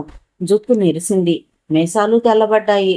10 మందిలో ఉన్నా గుర్తుపట్టగల పర్సనాలిటీ వాడే. అదే పురుషోత్తం. తన 10 ఏళ్ల వయసులో చూసిన మానవ మృగం, నరరూప రాక్షసుడు అదే పురుషోత్తం, తన చిరకాల శత్రువు. ఇక్కడ విశేషమేమంటే పురుషోత్తమును చూడడం కన్నా అతను మందిరకు తెలుసు అనే విషయం విజయ్ని ఆశ్చర్యంలో తలమునకలయ్యేలా చేసింది. అతనికి తెలిసి శారదాదేవి, పరిణిత తమకి తప్ప ఇక్కడ తమ సర్కిల్లో వేరెవ్వరికీ తెలియదు. అటువంటిది మందిరకు అతను ఎలా తెలుసు? అదే అడిగాడు. వాడి పేరు పురుషోత్తం, వాడిది చీమకుర్తి, అవునా అని. కరెక్ట్. అతని భార్య పేరు నాగమ్మ, చెప్పింది మందిర. నీకెలా తెలుసు? ఆ కుటుంబంతో నీకేంటి పరిచయం? పరిచయం లేదు, పాడు లేదు. జరిగిందేమంటే ఆ మధ్య మద్రాస్ పాండి బజార్లోకి నేను గీత వెళ్ళాం. ఆయన భార్య నాగమ్మ రోడ్డు క్రాస్ చేస్తుండగా పెద్ద యాక్సిడెంట్ జరగాల్సింది. సమయానికి గీత ఆవిడను వెనక్కి లాగి రక్షించింది. పాపం, వాళ్ళ అమ్మాయి తప్పిపోయినట్లుంది. మన గీతను చూసి మన అమ్మాయి లాగానే ఉంది అంటూ చాలా ఇదిగా మాట్లాడారు. అడ్రస్ అడిగారు. ఆ మాటలు వినగానే విజయ్ నిజంగానే కంగారు పడిపోయాడు. పెద్ద పొరపాటు జరిగిపోయిందని అప్పటికి కానీ అర్థం కాలేదు. అసలు ఇటువంటి సంఘటన ఒకటి జరుగుతుందని ఎవ్వరూ ఊహించలేరు. కరెక్ట్. కానీ కనీసం మాట వరుసైన మందిరి ఈ విషయం తనతో చెప్పలేదు. అదే పొరపాటు. ఎంతకాలం తను పడిన శ్రమంతా సర్వనాశనం అయిపోయే పరిస్థితులు కనిపిస్తున్నాయి. అందుకే కంగారు పడిపోయాడు. ఏమైంది, చెప్పేశారా? మన వివరాలు చెప్పేశారా అని అడిగాడు. ఎందుకు చెప్పాలి? అడిగారని చెప్పేస్తామా? మాది ఆంధ్ర, ఇక్కడ కాలేజీలో చదువుకుంటున్నా అని మాత్రం చెప్పి వచ్చేసాం. అవును, నీ ముఖం చూస్తుంటే ఇప్పుడు నాకు కంగారు పుడుతుంది. ఏమైంది? అటు చూడు, వాళ్ళు ఏదో ఫోటో చూపించి ఎంక్వైరీ చేస్తున్నారు. అది మన గీత ఫోటోలో లేదు. అవును విజయ్, గీత ఫోటో వాళ్ళ దగ్గరికి ఎలా వచ్చింది? అదే అర్థం కావడం లేదు. నువ్వు వాడి కంట పడకూడదు. ఇటు నా వెనక్కి వచ్చేయి. నిన్ను చూస్తే ప్రమాదం. గీతతో వాడు నిన్ను చూశాడు. నిన్ను కిడ్నాప్ చేసి నీ ద్వారా గీత అడ్రస్ తెలుసుకోవాలని చూస్తారు. వెరీ డేంజర్ అంటూ ఆమెను తన వెనక్కి లాగేశాడు. ఆమెకు ఒకటే టెన్షన్. ఏంటి విజయ్, నాకు భయంగా ఉంది. ఏం జరిగింది అసలు? కంగారుగా అడిగిందామె. అదంతా చెప్పే టైం లేదు, మనం కిందకి వెళ్ళాలి. ఎలా? ఎలా ఏంటి? మెట్ల దారి ఉంది, లిఫ్ట్ ఉంది. ఎటు వెళ్ళినా వాళ్ళ ముందు నుంచే వెళ్ళాలి. వాడు నిన్ను చూస్తే ఖచ్చితంగా గుర్తుపడతాడంటూ యథాలాపంగా ఎంట్రన్స్ వంపు చూశాడు. చూసి చూడగానే ఎవరో సాచి ముఖం మీద గుద్దినట్లు మరోసారి ఉలిక్కి పడ్డాడు విజయ్. కారణం, అప్పుడే ఆటో దిగి లోనకి రాబోతున్న పరిణిత. ఓ షిట్, పరిణిత కూడా ఇప్పుడే రావాలా? టైం బ్యాడ్ అంటే ఇదే అంటూ అర్జెంటుగా సెల్ అందుకున్నాడు. ఆ మాటలు విని బయటకు చూసింది మందిర. వేనస్ లా కాంప్లెక్స్ ఎంట్రన్స్ వైపుగా వచ్చేస్తుందామె. పరిణితి వస్తే ఏమైంది? అర్థంగా కడిగింది. చంపేస్తారు, నిలువున ఆమెను వాళ్ళు చంపేస్తారు. జస్ట్ వెయిట్ అంటూ సెల్ చెవి దగ్గర ఉంచుకున్నాడు. అక్కడ పరిణిత లోపలికి రాబోతూ సెల్ రింగ్ అవటంతో బయటే ఆగి సెల్ అందుకుంది. పరిణిత, నేను విజయ్ని. అక్కడే ఆగి పక్కకు తప్పుకో, చాలా ప్రమాదం. లోపల పురుషోత్తం తన మనుషులతో ఉన్నాడు అంటూ హెచ్చరించాడు. ఆ మాట వింటూనే అదిపడి పక్కకు తప్పుకుందామె. ఇప్పుడు పరిణిత కనిపించడం లేదు. మాటలు వినిపించాయి. విజయ్, ఎక్కడున్నావు అంటూ. ఇక్కడే, లోపల ఫస్ట్ ఫ్లోర్ బాల్కనీలో ఉన్నాను చెప్పాడు అతను. ఒక్కడివేనా? మందిర నాతో ఉంది. నేను లోపలికి వస్తున్నాను. ఎలా? వాళ్ళు చూస్తే చంపేస్తారు. వాళ్ళు నన్ను చూడలేరు, బురకాలో వస్తా. నా ముఖం తెలీదు, అక్కడే ఉండండి అంటూ లైన్ కట్ చేసింది. బురఖా, ఎస్, గుడ్ ఐడియా అంటూ మందిర వంక చూశాడు. ఆమెకి ఇదంతా ఏమిటో అర్థం కావటం లేదు. కళ్ళల్లో కంగారు స్పష్టంగా కనిపిస్తోంది. ఏయ్, డోంట్ వర్రీ, నచ్చ చెప్పబోయాడు. నాకేం అతడు. పరిణితి ఏం తప్పు చేసింది? వాళ్ళు ఎందుకు చంపేస్తారు అని అడిగింది. పక్షులు, జంతువులు ఏం తప్పు చేశాయి? వాటిని చంపి తినేస్తున్నాడు మనిషి. తప్పు చేస్తేనే శిక్ష ఉంటుంది అనుకోవడం తప్పు. ఏ తప్పు చేయకపోయినా శిక్ష అనుభవించే సందర్భాలు ఉంటాయి. స్వార్థంతో కరుడుగట్టిన మనిషి అకృత్యాలకు, అరాచకాలకు అమాయకులు బలైపోతూ ఉంటారు. చట్టాలు దుర్మార్గుల్ని కట్టడి చేయలేకపోతున్నాయి. పురుషోత్తం మూలంగా దెబ్బతిన్న కుటుంబం అది. సాక్ష్యాలను తుడిచివేయటం కోసం తల్లి కూతుళ్లను నాశనం చేయాలని వాళ్ళు చాలా రోజులుగా వెతుకుతున్నారు. అదో విషాదగాథ. ఓ పని చేయి, మా అన్నయ్య సిఐ ప్రవీణ్కి ఫోన్ చేస్తే, వద్దు అలాంటి పిచ్చి పని చేయకు, లోపల గార్మెంట్ సెక్షన్లోకి వెళ్ళి చక్కగా ఒక బురకా ఒకటి పర్చేజ్ చేసి వేసుకొని రా, క్విక్. బురకానా? అవును. అప్పుడు పురుషోత్తం నీ ముఖం చూడ్డు. పరిణితి కూడా బురకాలో ఇక్కడికి రాబోతోంది. ఓకే, గుడ్ ఐడియా అంటూ లోపలకు పరుగు తీసింది మందిర. ఎలాంటి క్లిష్ట పరిస్థితిలో అయినా సరే గుండె చెదిరిపోకుండా ఫాస్ట్గా ఆలోచించటం, వెంటనే నిర్ణయం తీసుకోవటం అది అందరికీ సాధ్యం కాదు. ప్రమాదాల అంచున సాహసాలు చేసిన వాళ్లకే అది సాధ్యపడుతుంది. పరిణిత గాని విజయ్ గాని అంత ఫాస్ట్గా ఆలోచించటానికి, వెంటనే నిర్ణయాలు తీసుకోవడానికి కారణం అదే. నిజానికి పరిణిత చెప్పే వరకు బురక ఐడియా విజయ్కి సెట్టనే లేదు. Very clever. ఏంటంత సీరియస్గా ఆలోచిస్తున్నావు? పక్కన ఎవరో పలకరిస్తే తిరిగి చూశాడు. ఒక ముస్లిం యువతి తల నుంచి పాదాల వరకు నల్లటి బురకాలో ఉంది. ఆమె పరిణిత. ఆమెను చూసి నవ్వకుండా ఉండలేకపోయాడు. నేనే గుర్తుపట్టలేకపోయాను. ఏమైనా నువ్వు చాలా మొండి, జగమొండి అన్నాడు. నీకన్నా కాదులే, మందిరెక్కడా? ఐడియా ఇచ్చావుగా. తను ఓ బురక కొనుక్కోడానికి వెళ్ళింది. తనకెందుకు బురక? ఎందుకంటే తగిన కారణం ఉంది. పురుషోత్తం కంట పడకూడదు, తర్వాత చెప్తాలే గాని నువ్వేంటి ఇలా వచ్చావు? మమ్మీ ఒక లిస్ట్ ఇచ్చింది, అవి మన ఏరియాలో దొరకవు, వాటి కోసమే వచ్చాను. అయితే ఆలస్యం ఎందుకు, త్వరగా పర్చేజ్ చేసుకొనిరా. 3rd ఫ్లోర్కి వెళ్ళాలి. నో ప్రాబ్లం, మందిర నేను ఇక్కడే వెయిట్ చేస్తాం, త్వరగా వచ్చాయి. ఓకే. పరిణిత లిఫ్ట్లో పైకి వెళ్ళింది. కాసేపటికి మందిర వచ్చింది, నిలువునా బురకాలో. ఇప్పుడు తను ముస్లిం యువతలాగే ఉంది. పరిణిత ఎక్కడా, ఇంకా రాలేదా? వస్తూనే అడిగింది. షాపింగ్కి వెళ్ళింది, వచ్చేస్తుంది, వెయిట్ చేద్దాం చెప్పాడు. దిగువకు గమనిస్తూ అక్కడే నిలబడ్డారిద్దరు. అంతలో ఉన్నట్టుండి విజయ్ చేతిని అందుకుని అదిమింది మందిర. ఏమైంది అని అడిగాడు. అటు చూడు, దిగువకు చూపించింది. హడావుడిగా పురుషోత్తం వైపు వస్తున్న యువకుడు వెంటనే ఆకర్షించాడు విజయ్ని. వాణ్ణి అంత త్వరగా మర్చిపోలేడు. ఎగ్జిబిషన్లో మందిర పరిణితులను అల్లరి చేయటమే కాదు, నేనెవరో తెలుసా అంటూ బెదిరించి తన చేతుల్లో తన్నుల్ని తిన్న యువకిశోరం అది. మై గాడ్, వీడేంటి ఎక్కడున్నాడు? నవగ్రహ కూటమిలా శత్రువులంతా ఒకే చోట చేరినట్టున్నారు అన్నాడు ఎగ్జైటింగ్ గా. పిసుక్కున నవ్వింది మందిర. ఏంటి వెక్కిరింప అడిగాడు. అలాగే అనుకో. తన ముఖం తెలియకుండా బురకా వేసుకుంది, నా ముఖం తెలియకుండా నేను బురకా వేసుకున్నాను. ఇప్పుడు నీ సంగతేంటి? నువ్వు కూడా ఓ బురకా వేసుకుంటావా అంది నవ్వుతూదే. నాకు అవసరం లేదు డియర్. వాడు సైలెంట్ గా ఉంటే బతికిపోతాడు, లేదంటే రేపటి నుంచి వాడు వేసుకుంటాడు బురకా. అదుగో పరిణితి వచ్చేసింది, బయలుదేరుదాం అన్నాడు. ఏమైంది, వాళ్ళు ఇంకా ఇక్కడే ఉన్నారా? వస్తూనే దిగువకు చూస్తూ అడిగింది పరిణిత. ఇవాళంతా వాళ్ళు ఇక్కడే ఉండేలా ఉన్నారు, మనమే బయటికి వెళ్ళాలి. కానీ ఎందుకో నా మనసు గడబిడ జరుగుతుందని హెచ్చరిస్తోంది. మీరు తొందరపడి ఎంటర్ కావద్దు. నాకు ఎడంగా రండి మీ ఇద్దరు, అర్థమైందా?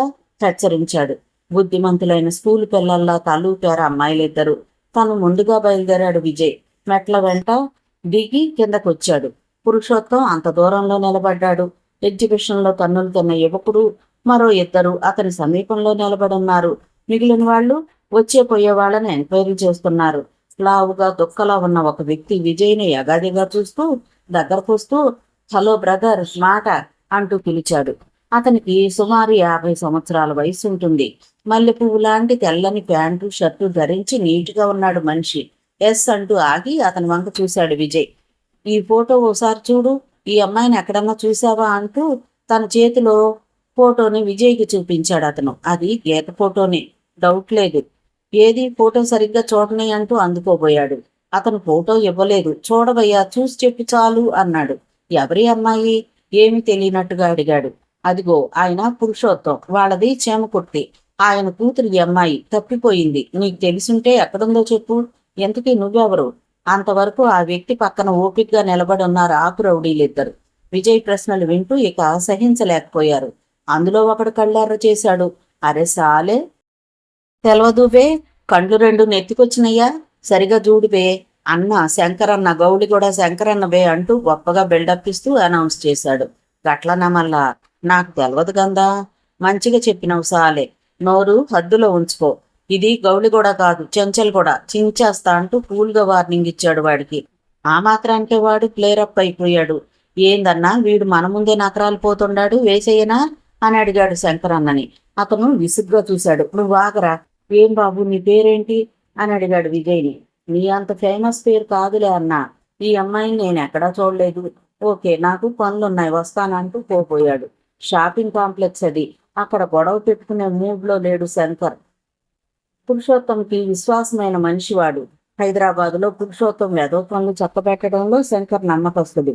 పురుషోత్తం డబ్బు చాలా తిని ఉన్న శాల్తీ కాబట్టి అధిక విశ్వాసం చూపించడంలో ఆశ్చర్యం లేదు. ఫోటో ఆధారంగా గీతను పట్టుకునే పనిలో పురుషోత్తంకి స్వయంగా సహాయం చేస్తున్నాడు. పబ్లిక్తో అనవసరంగా గొడవ దేనికని విజయ్ని వదిలేశాడు అతను. కానీ వాడి కర్మ కాలితే మరి విజయ్ తన దారిని పోవటం ఎలా సాధ్యపడుతుంది? విజయ్ 2 అడుగులు కూడా వేయకముందే ఒక యువకుడు సడన్ గా ఇటు వస్తూ విజయ్కు ఫేస్ టు ఫేస్ అయిపోయాడు. విజయ్ని అక్కడ సడన్ గా చూడడంలో పిశాచాన్ని చూసినట్టుగా జడుస్తుని పీసుగా అరుస్తూ వెనక్కి దూకి నువ్వా అని అరిచాడు. నేనే బ్రదర్, బాగున్నావా? ఆడపిల్లలు నేర్పించే నీ అల్లరి కార్యక్రమం సక్రమంగా సాగుతుందా అంటూ నవ్వుతూ పలకరించాడు విజయ్. ఆ పలకరింపుతో మసిపూసినట్టుగా మారిపోయింది అతని ముఖం. కోపంతో ఉడికిపోతూ గిప్పిళ్ళు బిగించాడు. అరే, నీ టైం బాగాలేదురా, అందుకే ఇక్కడ ఒంటరిగా దొరికావు, నిన్ను వదలను అని అరిచాడు. నందు, ఏంట్రా గొడవ, ఇతను నీకు తెలుసా అని అడిగాడు శంకర్. వీడే డాడీ, ఎగ్జిబిషన్లో మమ్మల్ని కుక్కలను కొట్టినట్టు కొట్టిన దుర్మార్గుడు వీడే అని అరిచాడు. విజయ్కి మబ్బు వీడినట్లయింది. నేనెవరో తెలుసా అంటూ వాడేందుకు అంతగా బోర విడిచి అడిగాడో అర్థమైంది. వీడి పేరు నందు, గౌళిగూడ శంకరన్న కొడుకు. గతంలో కూడా శంకర్ మనుషులు తమ హోటల్కి వచ్చి బిల్లు ఎగ్గొట్టిపోతుంటే వాళ్ళని చితగొట్టి డబ్బులు వసూలు చేశాడు. అదృష్టవశాత్తు వాళ్లల్లో ఒక్కడు కూడా ఇక్కడ ఉన్నట్టుగా లేదు. అదే సమయంలో శంకర్ ఆశ్చర్యంగా చూశాడు విజయ్ని. అతని కళ్ళు విశాలమయ్యాయి. ఏంట్రా, కుర్రాడు చూస్తే చాలా సాఫ్ట్గా చదువుకున్న వాళ్ళ కనిపిస్తున్నాడు, ఇతను కొట్టడం ఏంటి అని అడిగాడు నమ్మలేనట్టుగా. వాడు అలాగే కనిపిస్తాడు డాడీ, కానీ చాలా డేంజర్. వీడి వెంట ఆడపిల్లలు, పండులాంటి 2 అమ్మాయిలు కూడా ఉన్నారు. అప్పుడు రే నోరు దగ్గర పెట్టుకుని మాట్లాడు, లేదంటే చంపేస్తాను వార్నింగ్ ఇచ్చాడు విజయ్. చంపేస్తావా? ఎందుకు అని అడిగాడు శంకర్. నీ పెళ్ళాన్నో కూతుర్నో పరాయి కుక్క ఆపిల్ పండు పనసపండు అంటూ కామెంట్ చేస్తే నువ్వు ఊరుకుంటావా? ఓర్ని, దీనికే చంపేస్తావా? అంత మగాడివా? డాడీ, నేనెవరో తెలుసా అంటే వాడేమన్నాడో తెలుసా? ఎవడో నీచ్ కమ్యూని కుత్తేగాడు నీకు బాబాయ్ ఉంటాడంటూ ముఖం మీద గుద్దాడు డాడీ. యారా, అంత మాట అన్నావా అంటూ విజయ్ ముఖంలోకి చూస్తూ అడిగాడు. అతను అడుగుతూ ఉండగానే విజయ్ ముఖంలో మార్పు వచ్చింది. ముఖ్యంగా అతని కళ్ళు చిరుతపులి కళ్ళలా ఉన్నాయి. ఆ చూపులు సూదుల్లా ఉన్నాయి. అవునరా, ఇంకోసారి వినాలని సరదా ఉంటే చెప్పు, మళ్ళీ అంటాను. సంస్కారం లేని పశువుల్ని కని ఊరి మీద వదిలేసే వాళ్ళని నీచ్ కమ్యూని కుత్తే అనక ఏమనాలి అని అడిగాడు కరుగ్గా. నీకు బాగా బలిసిందిరా రే అంటూ కోపం పట్టలేక అతని ముఖం మీద కొట్టాడు శంకర్. ఊహించని దెబ్బ అది. తూలి వెనక్కి పడిపోయాడు విజయ్. అంతవరకు కొంచెం దూరంలో నిలబడి విజయ్ కోసం వెయిట్ చేస్తున్నారు మందిరా పరిణితలు. అతను పడిపోవటం చూడగానే కంగారు పడిపోతూ పరిగెత్తుకొచ్చారు. హే అల్లా, హే క్యా హో రా హై అంటూ పరిణిత, తుమ్హో ఠీక్ ఖైనా అంటూ మందిరా చెరో పక్క పుచ్చుకుని అతన్ని లేపారు. సడన్ గా సీన్ లోకి ఎంట్రీ ఇచ్చిన బొరకా యువతల్ని ఆశ్చర్యంగా చూశాడు శంకర్. వీళ్ళిద్దరు ఎవర్రా, నీ పెళ్ళాలా అని అడిగాడు. హుజూర్, హిమ్కో 4 బీబీ. బాప్రే 4? हाँ 4, 2 इधर 2 घर पे. ఓ నీ 4 పెళ్ళాల ముద్దులు మొగుడివి, నీకు ఈ అడ్వెంచర్లు అవసరమారా? నువ్వు సామాన్యుడు కాదురా, ఇది కరెక్ట్. మేరీ ప్యారీ బీబీయో జర దూర్ చలో అంటూ మందిరా పరిణితులను దూరంగా పంపించాడు. విజయ్ తమాషాకు అంటున్నప్పటికీ తనకి 2 పెళ్ళాలంటున్న విజయ్ మీద పేకల దాకా కోపం ముంచుకొచ్చేసింది అమ్మాయిలిద్దరికి. వాళ్ళనెందుకు దూరంగా పంపించావు అడిగాడు శంకర్. మన గొడవ సెటిల్ అవ్వాలిగా, చెప్పు. నీ కొడుకునే కాదు, వాడి ఫ్రెండ్స్ 4 కూడా కలిపి కొట్టింది నేనే. అవసరమైతే ఇప్పుడు మళ్ళీ వాడిని కొడతాను, ఎందుకంటే దారిని పోతున్న వాడిని పిలిచి గొడవ పెట్టాడు కాబట్టి. కొడతావా? మళ్ళీ కొడతావా? అంత దిల్లుందిరా నీకు? ఒక్క దెబ్బకే కింద పడిపోయావు, రా కొట్టు చూద్దాం. రేనందు, ఇలా రారా. డాడీ, వాడి సంగతి నీకు తెలీదు, నేను రాను. ఎందుకైనా మంచిదని కొంచెం దూరంలోనే ఉండి అరిచాడు నందు. ఈ లోపల ఇక్కడ గొడవ గమనించి పురుషోత్తం చెరచెర ముందుకొస్తూ, అరే శంకర్, నీ బండబడా, ఏందిరా ఇక్కడ రగడా, ఏం జరుగుతావండాది అని అడిగాడు. 1 నిమిషం సాబ్, వీడు నా కొడుకుని కొడతానంటున్నాడు, వీడి సంగతి తేల్చుకోవాలి. ఇజ్జత్ కా సవాల్. క్యారే, పొట్ర కొట్టు చూస్తాను. కోపంతో విజయ్ని గద్దించాడు. నా నీ కొడుకునా? గుప్పిళ్ళు బిగిస్తూ అడిగాడు విజయ్. నన్నే కొట్టగల మగాడివా? కొట్రా కొట్టు, మీదికొస్తూ హోంకరించాడు. కొట్టడానికి వెనక ముందు ఆలోచించలేదు విజయ్. కొట్టాడు. Very simple. అతను భుజం మీద చెయ్యి వేసి కుడి చేతి పిడికిలి బిగించి ఒకే స్ట్రోక్. ఇసుక మూటను తుమ్మినట్టుగా అతని పిడికిలి శంకర్ పొట్టను తాకింది. బలమైన సుత్తి ఒకటి తీసుకుని పొట్ట మీద కొట్టినంత బాధతో కెవ్వున అరిచాడు. అరుపు పూర్తిగా గొంతు దాటి వచ్చే లోపలే రెండో పంచి తగిలింది. దాంతో నిలవలేక చేతి వెంబడి ఎగిరి అంత దూరంలో పడి పేగులన్నీ తెగిపోతున్నంత బాధతో లొంగలు చుట్టుకుపోయాడు శంకర్. అతను పడిపోతున్న చివరి క్షణంలో లాఘవంగా వాడి చేతిలో గీత ఫోటోని లాగి తన జేబులోకి తోశాడు విజయ్. 10 సెకన్ల నిశ్శబ్దం అలముకుందక్కడ. లాంటి వాడు విజయ్ చేతిలో ఫ్లాట్ అయిపోవటం, అది ఒక నమ్మలేని అద్భుతంగా ఉందక్కడ అందరికీ. ఆ షాక్ నుంచి వాళ్ళు బయటపడే లోపలే చాలా వేగంగా వెళ్లి నందుని పట్టుకున్నాడు విజయ్. పట్ట 4 దెబ్బలు దారుణంగా తగిలాయి నందుకి. బతకాలనుంటే నా గురించి ఇంకెప్పుడు నోరెత్తకు, చంపేస్తా అంటూ హెచ్చరించి తాట తీశాడు. అప్పటికే పురుషోత్తం మనుషుల్లో చలనం వచ్చింది. విజయ్ని కమ్ముకొచ్చేశారు. సహజంగానే గొడవలంటే భయపడే జనం దూరంగా పరుగులు తీశారు. ఎందుకైనా మంచిదని కాంప్లెక్స్లోని షాపులు కొన్ని చకచక షట్టర్లు దించేయసాగారు. చీమకుర్తి నుంచి పురుషోత్తం వెంట వచ్చిన 12 మంది మెరికల్ లాంటి గోండాలున్నారు. వాళ్ళుగాక శంకర్ మనుషులు 3 ఉన్నారు. విజయ్ని చాలా చాలా తక్కువగా అంచనా వేశాడు శంకర్. అందుకే దారుణంగా దెబ్బతినిపోయాడు. సహజంగానే తన మనిషి శంకర్ని కొట్టిన విజయ్ మీద పురుషోత్తం మండిపడ్డంలో ఆశ్చర్యం లేదు. వేసేయండి వాణ్ణి, ప్రాణాలతో బయటకు పోకూడదు, మిగిలింది నేను చూసుకుంటాను, అడ్డంగా నరికేయండి అని ఆర్డర్ వేశాడు. అదే అతను చేసిన దారుణమైన పొరపాటు. సంఘంలో ఎంత పెద్ద మనిషిగా చలామణి అవుతున్నా ఇలాంటి సందర్భాలలోనే పురుషోత్తం లాంటి వాళ్ళ నిజస్వరూపం బయటపడేది. సమస్యను సర్ది చెప్పి పరిష్కరించాలనే ఆలోచనే రాదు. సమస్యకు పరిష్కారం నరకటం, చంపటమే వాళ్ల నీతి. విజయ్ని గుర్తించటంలో పురుషోత్తం విఫలమయ్యాడు. తన ప్రత్యర్థి చంద్రశేఖర్ ఈ కుర్రాడే అని ఊహించటం అతని శక్తికి మించిన విషయం. కానీ పురుషోత్తంని గుర్తించటంలో చంద్రశేఖర్ పొరపాటు పడలేదు. చంపమని అతను ఎప్పుడైతే ఆర్డర్ వేశాడో ఇక రెచ్చిపోయాడు విజయ్. అగ్నిశకలా మండిపడ్డాడు. సుడిగాలిలా విజృంభించాడు. దొరికిన వాడిని దొరికినట్లుగా విరగదీయడం ప్రారంభించాడు. అసలు ఫైటింగ్ ఎలా ఆరంభమైంది, ఎక్కడికి పోతోందో ఎవ్వరికీ అర్థం కావడం లేదు. ఒక్కడు కాదు, 2 కాదు, సుమారు 15 మంది గోండాల మధ్య ఒక్కడు. కత్తులు కటార్లతో అటాక్ చేస్తున్న ప్రత్యర్థులు. చేతిలో ఆయుధం లేని వీరుడు విజయ్. కానీ అతన్ని పడగొట్టడం ఎవరికీ సాధ్యం కావడం లేదు. ఆ కాంప్లెక్స్ లో హాలు ఒక రణరంగం అయిపోయింది. అక్కడ యుద్ధం చేస్తున్న హీరో ఒకే ఒక్కడు. అతని ప్రత్యర్థులు మాత్రం 15 మంది. వాళ్ళ చేతుల్లో తలతల మెరుస్తున్న కత్తులు, పిడిబాకులు చూసి దూరంగా నిలబడున్న మందిరా పరిమితులు వణికిపోయారంటే ఆశ్చర్యం లేదు. తనకు శక్తి ఉంటే ఆ క్షణంలోనే వెళ్లి పురుషోత్తముని ముక్కలు ముక్కలుగా నరకాలని పరిణతకు పొంగుకొస్తుంది ఆవేశం. కానీ అడుగు ముందుకు వేసే సాహసం తనకు లేదు.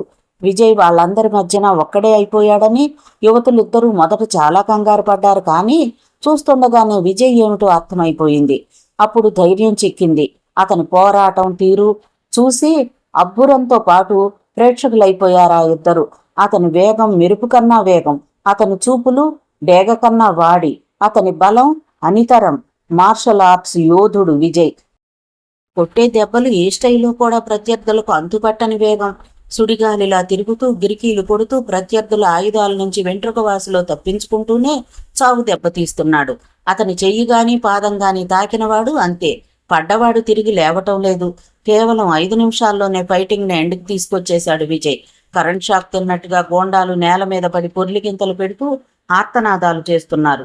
ముందుగా దెబ్బతిన్న గౌళి కూడా శంకర్ అయితే పొట్ట చేత్తో పట్టుకుని మూలుగుతూ ఇంకా అలాగే నేల మీద పడున్నాడు. గొడవకి కారకుడైన వాడి కొడుకు నందు మాత్రం అక్కడ లేడు. విజయ్ వేగం చూస్తూనే కళ్ళు పచ్చబడి గుండె ఆగినంత పనయి ఆ చుట్టుపక్కల కనిపించకుండా ఎస్కేప్ అయిపోయాడు. ఆఖరి గోండా కూడా పడిపోగానే అక్కడ దొరికిన పొడవు కత్తి ఒకటి పుచ్చుకుని వేరావేశంతో బెగ్గులిలా పురుషోత్తం వైపు దూకాడు. అంతటి పురుషోత్తం కూడా ఆ క్షణంలో విజయ్ని చూసి ఠారెత్తిపోతూ చేతులు ఎత్తేశాడు. ఊరిని బండబడా, ఇదేంటబ్బాయా నా మీద పడతావు, నీకు నాకు గొడవలేం లేవు గాని నన్ను వదిలేయరాదు అన్నాడు. ఎలా వదలమంటావు? నన్ను చంపమని ఆ కుక్కలకి ఆర్డర్ వేసింది నువ్వేగా. చంపటం నీకే కాదు నాకు తెలుసు. చంపమంటావా? నీ మెడ నరికి చంపేయమంటావా అంటూ కత్తిని మెడ మీద కాంచాడు. వద్దు, చంపకు. భయమా? అంటూ మేసం దువ్వాడు విజయ్. ఆ స్టైలు, ఆ కళ్ళలో క్రోధాగ్ని చూసిన పురుషోత్తం చెలించిపోయాడు. ఆ మేసం దువ్విన కళ్ళల్లో స్టైలు, కసి, మాటలో కరుకుదనం అవి చూడగానే పురుషోత్తం కళ్ళల్లో ఒక రూపం మెదలాడింది. అది రాజశేఖర్ రూపం. ఒకనాడు ఇలాగే కళ్ళలోకి చూసి మేసం దువ్వి కవ్వించి హతమారిపోయాడు రాజశేఖర్. ఇప్పుడు ఈ కుర్రాడిని చూస్తుంటే ఆ రాజశేఖర్ గుర్తుకొస్తున్నాడు. ఈ కుర్రాడు రాజశేఖర్ కొడుకు చంద్రశేఖర్ కాదు కదా. తమ గారాల పట్టి భగవద్గీతను ఎత్తుకుపోయిన చంద్రశేఖర్ ఆనాడు బురతపాములా తప్పించుకుపోయిన కుర్రాడు ఈనాడు నాగుపాములా తన ముఖం మీద బుసలు కొడుతున్నాడు. తొలిసారిగా పురుషోత్తంలో ఏర్పడింది ఆ డౌట్. అదే సమయంలో అసహ్యంగా చూస్తూ అతని గొంతు మీద కత్తి వెనక్కి తీశాడు విజయ్. కత్తి అవతల పారేసి పోగోతూ 4 అడుగులు వేసి చివ్వున వెనక్కి తిరిగి చూశాడు.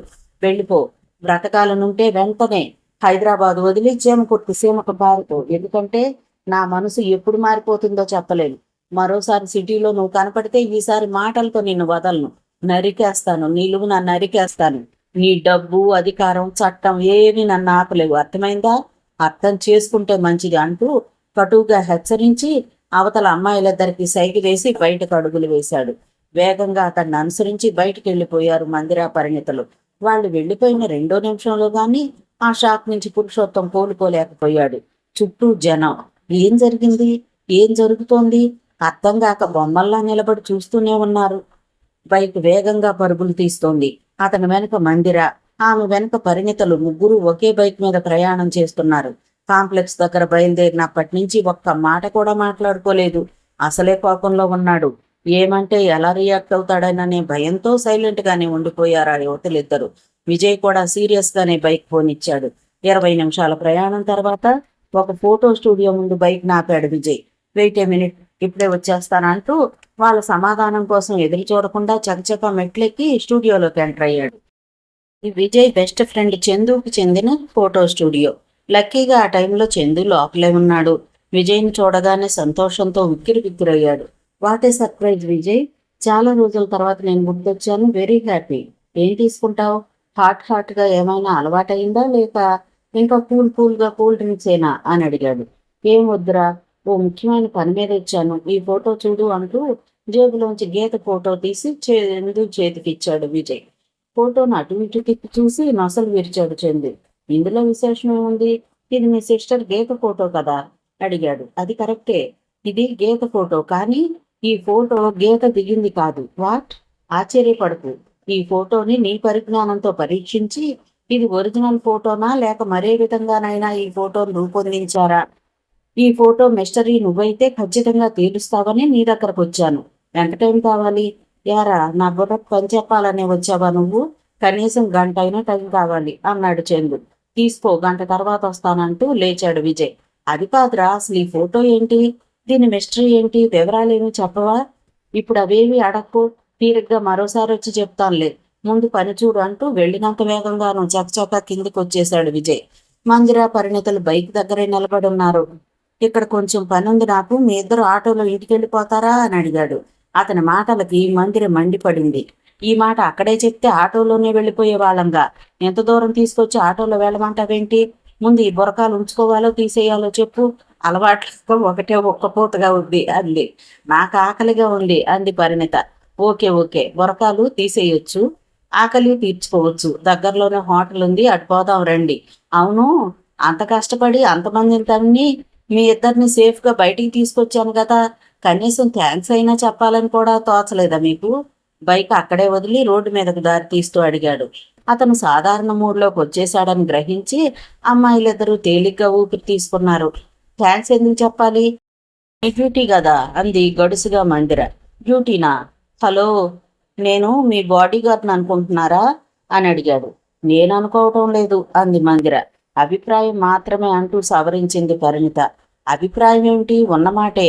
నా కాబోయే మొగుడు నువ్వే కదా, అంచేత కాపాడే డ్యూటీ కూడా నీదే. అంటే నా బాడీ గార్డ్ నువ్వే అంటూ నవ్వేసింది. ఉన్న సమస్యలు చాలు, పెళ్లి సమస్య తీసుకురాకు. చెల్లాయి పెళ్లి చేసే వరకు నేను పెళ్లి గురించి అస్సలు ఆలోచించను. కమాన్, హోటల్కి వచ్చేసాం అంటూ తను ముందుగా ఎంటర్ అయిపోయాడు. ముగ్గురు ఫ్యామిలీ రూమ్లో కూర్చున్నారు. ఇప్పుడు తమ బురకాలు తీసి క్యారీ బ్యాగ్లో పడేశారు మందిరా పరిణితలు. అందరికి బిర్యానీ ఆర్డర్ చేశాడు విజయ్. స్టూడియో దగ్గర ఏంటి పని? జుట్టు సవరించుకుంటూ అడిగింది పరిణిత. కారణం ఉంది. మా గీత ఫోటో పురుషోత్తం చేతికి అందే అవకాశం లేదు, కానీ వాడి దగ్గర ఫోటో ఉంది. ఆ ఫోటో ఒరిజినల్లా లేక తయారు చేయించిందా తెలియాలంటే సాధారణ కళ్ళతో చూసి చెప్పలేవు. అందుకే నా ఫ్రెండ్ చందుకిచ్చి పరీక్షించమన్నాను. గంట టైం కావాలని చెప్పాడు.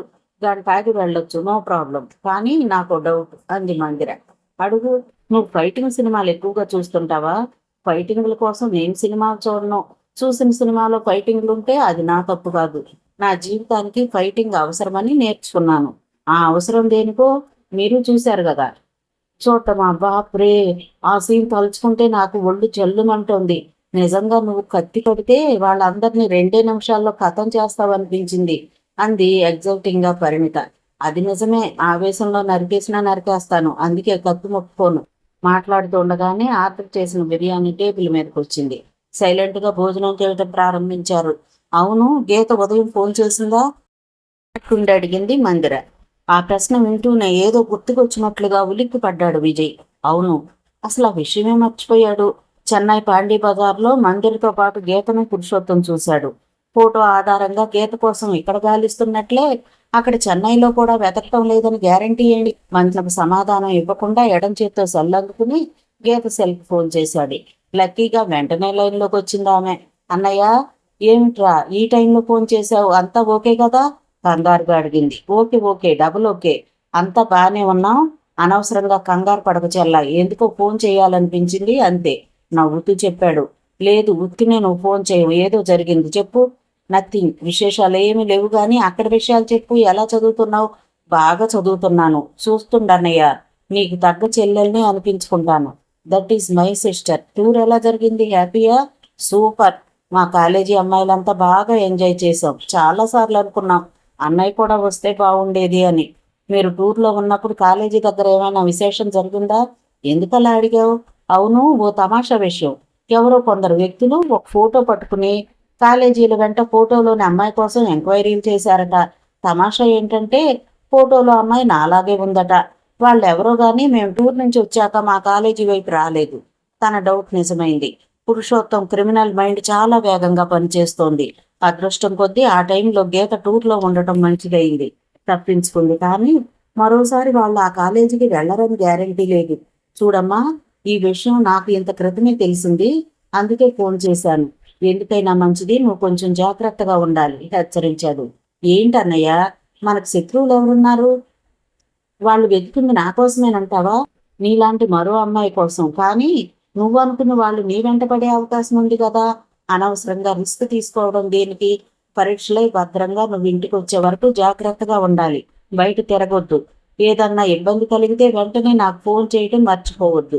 అర్థమైందా? అర్థమైందన్నయ్య, డోంట్ వర్రీ. నేను నీ చెల్లెల్ని. వాళ్ళు నా వెంట పడితే అయిపోయారే. నువ్వు నిశ్చింతగా ఉండు. ఓకే మా, ఉంటాను. నైట్ ఫోన్ చేస్తాలే అంటూ లైన్ కట్ చేశాడు విజయ్. ఏమైంది? ఆత్రంగా అడిగింది మందిర. నా డౌట్ కరెక్ట్ అయింది. పురుషోత్తం మనుషులు గీత కోసం చెన్నైలో గాలించారు. ఆ టైంలో గీత సౌత్ టూర్లో ఉంది. సేఫ్ చెప్పాడు. గీత సేఫ్గా ఉన్నందుకు అందరికీ సంతోషమే. అయితే పరిణితకు గీత గురించి పరిచయం లేదు, కానీ విజయ్ గారాల చెల్లెలని తెలుసు. జరుగుతున్న వాస్తవంలో పరిణితకు కొన్ని డౌట్స్ ఉన్నాయి.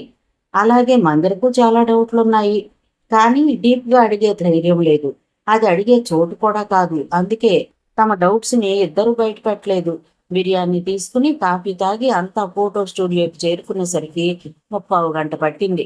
ఫోటోకు సంబంధించిన రిజల్ట్ తెలియటానికి ఇంకా 15 గంట టైం ఉంది. లోపలికి వచ్చి కూర్చుంటారా అడిగాడు విజయ్. నువ్వు త్వరగా వచ్చేస్తే సంతోషిస్తాం అంది మందిర. సో ఇక్కడే వెయిట్ చేస్తామంటారు. ఓకే అంటూ చకచకా మెట్లకి స్టూడియోలోకి ప్రవేశించాడు విజయ్. అప్పటికే రిజల్ట్తో రెడీగా ఉన్నాడు చందు. ఏమైంది, ఫోటోను చెక్ చేసావా అడిగాడు విజయ్. నీ అనుమానం 100% కరెక్ట్. ఫోటోని తరువుగా పరీక్షించాను. బాప్రే, ఇది సాదాసీదా ఫోటోగ్రాఫర్లో కంప్యూటర్ గ్రాఫిక్స్ వాళ్ళ వల్లనో జరిగే పని కాదు అన్నాడు ఫోటోని రిటర్న్ చేస్తూ చందు. అంటే ఫోటో ఒరిజినల్ కాదనేగా? కాదనే కదా చెప్తున్నాను. గీత చిన్న వయసులో కొన్ని ఫోటోలు దగ్గర పెట్టుకుని వాటి ఆధారంగా ప్రజెంట్ వయసులో గీత ఎలా ఉంటుందో ఖచ్చితంగా క్యాలిక్యులేట్ చేసి కొందరు ఎక్స్పర్ట్స్ తయారు చేసిన కంప్యూటర్ ఫోటో ఇది. చాలా ఖర్చు పెట్టుంటారు. నాకు ఆశ్చర్యంగా ఉంది. గీత కోసం ఇంత ఖర్చు పెట్టి ఈ ఫోటోను తయారు చేయాల్సిన అవసరం ఎవరికి ఏర్పడింది? ఏం జరిగింది అసలు? థ్యాంక్ యూ చందు, వివరాలు చెప్పినందుకు థ్యాంక్స్. ఇక ఈ ఫోటో వెనక ఏం జరిగిందో చెప్పాలంటే చాలా ఉంది. సారీ, ఇప్పుడు చెప్పడం సాధ్యం కాదు, మరోసారి వస్తానంటూ మరో మాటకు అవకాశం ఇవ్వకుండా వెనుతిరిగాడు విజయ్. పురుషోత్తం లాంటి క్రిమినల్ మైండ్కి ఇలాంటి టెక్నికల్ ఐడియా తట్టిందంటే విజయ్ నమ్మలేకపోతున్నాడు. అతనికి ఈ ఆలోచన తట్టి ఉంటే ఎంతకాలం దేనికి? ఎప్పుడో ఈ పని చేసి ఉండేవాడు. ఇది అతని ఐడియా కాదు, ఎవరో గుంటనకు ఇచ్చిన ఐడియా. ఆలోచిస్తూనే బయటకు వచ్చేశాడు విజయ్. ముగ్గురు బైక్ మీదే బయలుదేరారు. విజయ్ తన ఇంటి ముందు బైక్ ఆపేసరికి అప్పుడు సరిగ్గా టైం సాయంత్రం 3:20. చేసిన మందిర స్కూటీ పరిణిత ఇంటి ముందు అలాగే ఉంది. జరిగిందేమంటే మందిర తన స్కూటీని ఇక్కడే వదిలి విజయ్ బైక్ మీద అతన్ని షాపింగ్కి తీసుకెళ్ళింది. ముందుగా పరిణిత, వెనక మందిర బైక్ దిగారు. ఓకే బాయ్, ఇప్పుడే వస్తాను అంటూ క్యారీ బ్యాగ్తో తమ ఇంటి వైపుగా అడుగులేసింది పరిణిత. ఆంటీతో ఏమీ చెప్పకు, ఆవిడ కంగారు పడుతుంది, వెనక నుంచి హెచ్చరించాడు అతను. అంటూ లోపలికి వెళ్ళిపోయింది ఆమె. ఓకే, షాపింగ్ అయింది, ఫైటింగ్ అయింది, ఇక నువ్వు కూడా బయలుదేరుతున్నావు అంటూ మందిర్ని చూశాడు. ఆ మాటకి మందిర హర్ట్ అయింది. ఎందుకు హర్ట్ అయింది, ఎలా హర్ట్ అయిందని కూడా అతనికి తెలియదు. ఆమె వెళ్ళిపోలేదు. కళ్ళల్లో నీరు పొంగుతుండగా విసవిస లోపలికి వచ్చింది. చేతిలో క్యారీ బ్యాగులను సోఫాలో పడేసి అక్కడే కూలబడింది. ఆమె వెనకే లోనుకొస్తూ ఆశ్చర్యంగా చూశాడు విజయ్.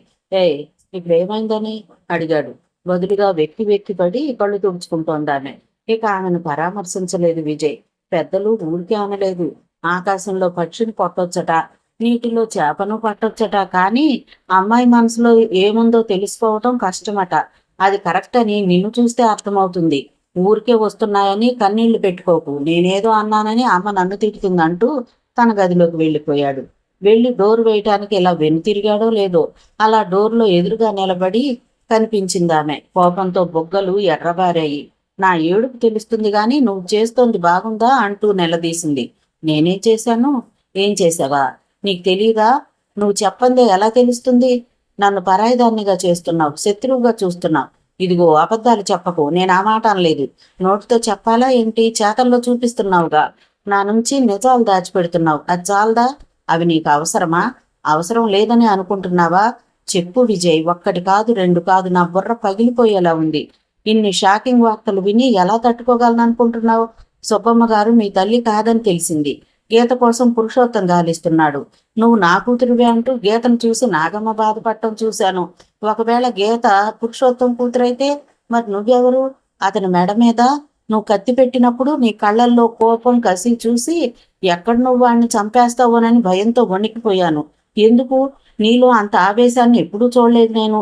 అతని మీద ఎందుకంత కోపం? పరిణితను చంపేస్తారన్నావు, ఎందుకని? మీ రహస్యాలు తెలుసుకునే యోగ్యత నాకు లేదా?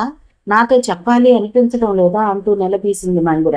ఆమె బాధకు కారణం ఏంటో ఇప్పుడు అర్థమైంది అతనికి. సీరియస్గా చూశాడు. ఆమె చెయ్యి పుచ్చుకుని లాగి గదిలో సోఫాలోకి నెట్టి ఎదురుగా సోఫాలో కూర్చున్నాడు. రిలాక్స్గా సోఫాకు జారబడి కాసేపు కళ్ళు మూసుకున్నాడు. ఇంతవరకు చెప్పకూడదని అనుకుంటున్నాను, ఇప్పుడు చెప్పటమే మంచిది అనిపించింది. చిన్నగా కళ్ళు తెరచి ఆమెను చూశాడు. చెప్తాను మందిర, విని తట్టుకునే ధైర్యం నీకుంటే చెప్పటానికి నాకు అభ్యంతరం లేదు అన్నాడు. నీతో జీవితం పంచుకోవాలని ఆశపడుతున్నదాన్ని విని తట్టుకోలేనని ఎలా అనుకుంటున్నావు? చెప్పు విజయ్, ఏం జరిగింది? కళ్ళు తుడుచుకుంటూ అర్థించింది. భారంగా నిట్టూర్చాడు విజయ్. ఓకే, నువ్వెంతగా అడుగుతున్నావు కాబట్టి చెప్తాను. విధి శాపమో మనిషి శాసనమో తెలియదు కానీ కొందరి జీవితాలు స్వార్థపరులైన మానవ మృగాల చేతుల్లో ముక్కలు చెక్కలవుతున్నాయి. పచ్చని సంసారాలు కీలిపోతున్నాయి. ఎదురుగా ఉన్న శారద ఆంటీ కుటుంబమే అందుకు ప్రత్యక్ష నిదర్శనం. మా గురించి చెప్పే ముందు నీకు పురుషోత్తం గురించి చెప్పాలి. వాడు పైకి కనిపించేంత పెద్ద మనిషి కాదు. వాడు రాక్షసుడు.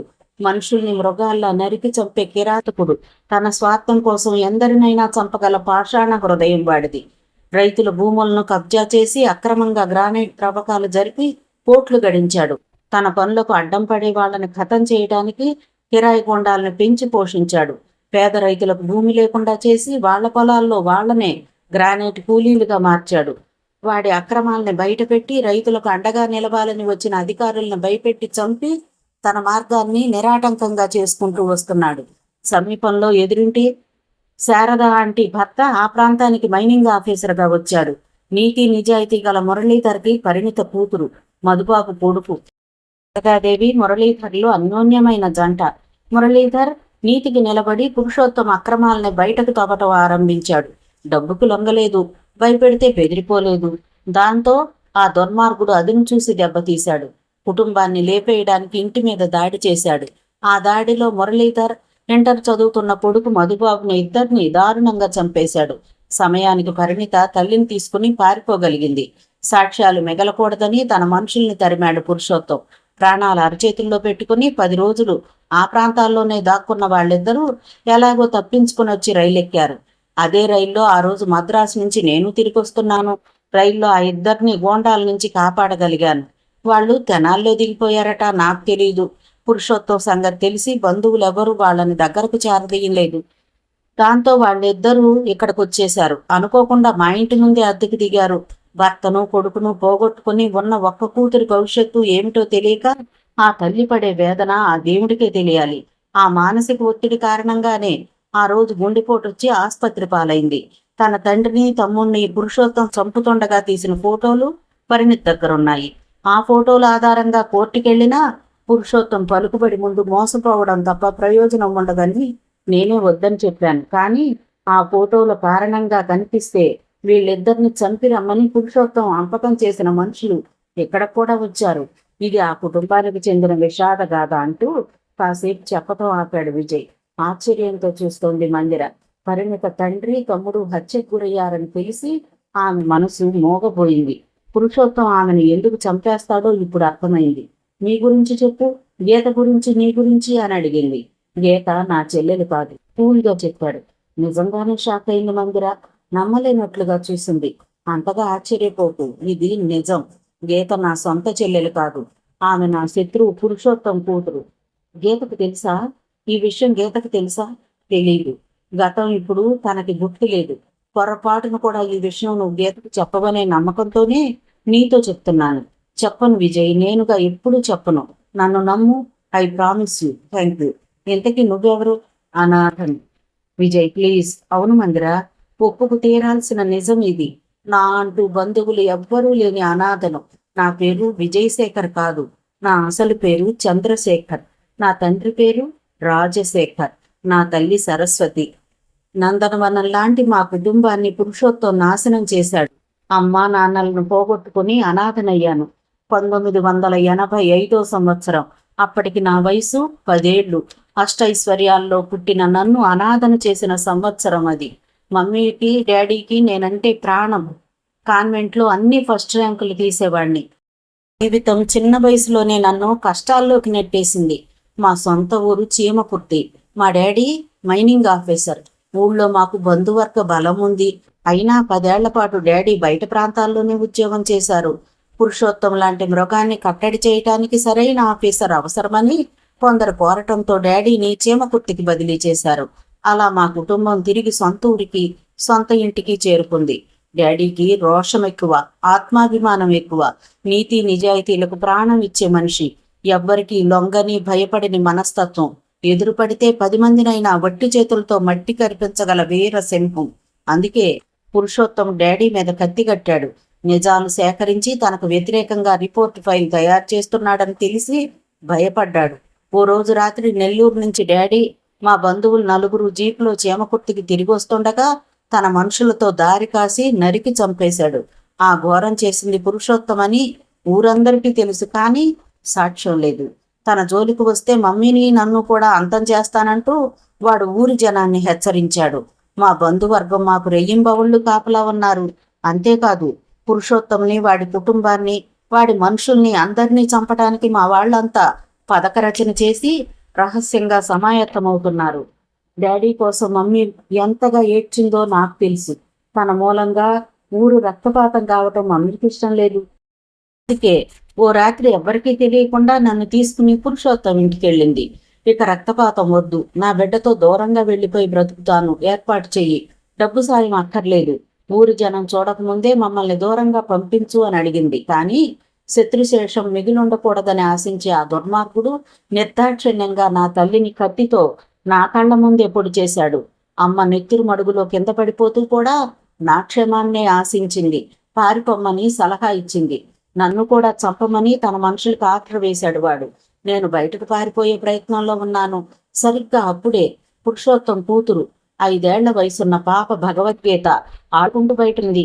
గోండాల నుంచి నన్ను నేను కాపాడుకోవటానికి ఆ సమయంలో నేను గీతను కవచంలా వాడుకోక తప్పలేదు. పాపను పట్టుకుని గొంతు మీద కత్తుంచి చంపేస్తానంటూ బెదిరించి పాపను తీసుకుని బయటకు వచ్చేశాను. అక్కడున్న చిన్న సైకిల్ మీద పాపను ఎత్తుకుని పారిపోయాను. ఆ తర్వాత ఆ కాళరాత్రి ఆకాశం దట్టంగా మబ్బులు కమ్మి ఉంది. జివ్వున చలిగాలి వీస్తోంది. ఏ క్షణంలో వర్షం పడుతుందో చెప్పలేని పరిస్థితి. ఓ చేత్తో భుజం మీద పాపను గట్టిగా పట్టుకుని రెండో చేత్తో సైకిల్ హ్యాండిల్ కంట్రోల్ చేస్తూ సైకిల్ను వేగంగా తొక్కుతున్నాడు చంద్రశేఖర్. నిజానికి ఆ కుర్రాడు పురుషోత్తం కాంపౌండ్ వదిలి వీధిలోకి వచ్చాక కొంత దూరమే ఆ వీధిలో ముందుకెళ్ళాడు. వీధిలో పారిపోవడం అంత సులువు కాదని తెలుసు. తన వెనకే జీపులోనో బైక్ మీదనో వచ్చే పురుషోత్తం మనుషులకు తాను సులువుగా దొరికిపోతాడు. అందుకే సైకిల్ని ఎవ్వరూ చూడకముందే పక్క సందులోకి పోనిచ్చాడు. అదే సమయంలో రిబురిబున వీధుల్లోకి దూసుకెళ్లిపోతున్న వాహనాల సౌండ్ వినిపించింది. భుజం మీద పాప భగవద్గీతకి ఏం జరుగుతుందో అర్థం కాలేదు. చిన్నగా ఏడుపు ఆరంభించింది.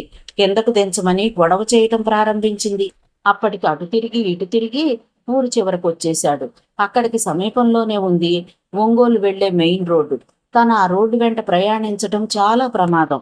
పాప ఏడవకు, ఏడ్చవంటే చంపేస్తాను, అర్థమైందా? ఏడవకంటూ కరుగ్గా హెచ్చరించాడు.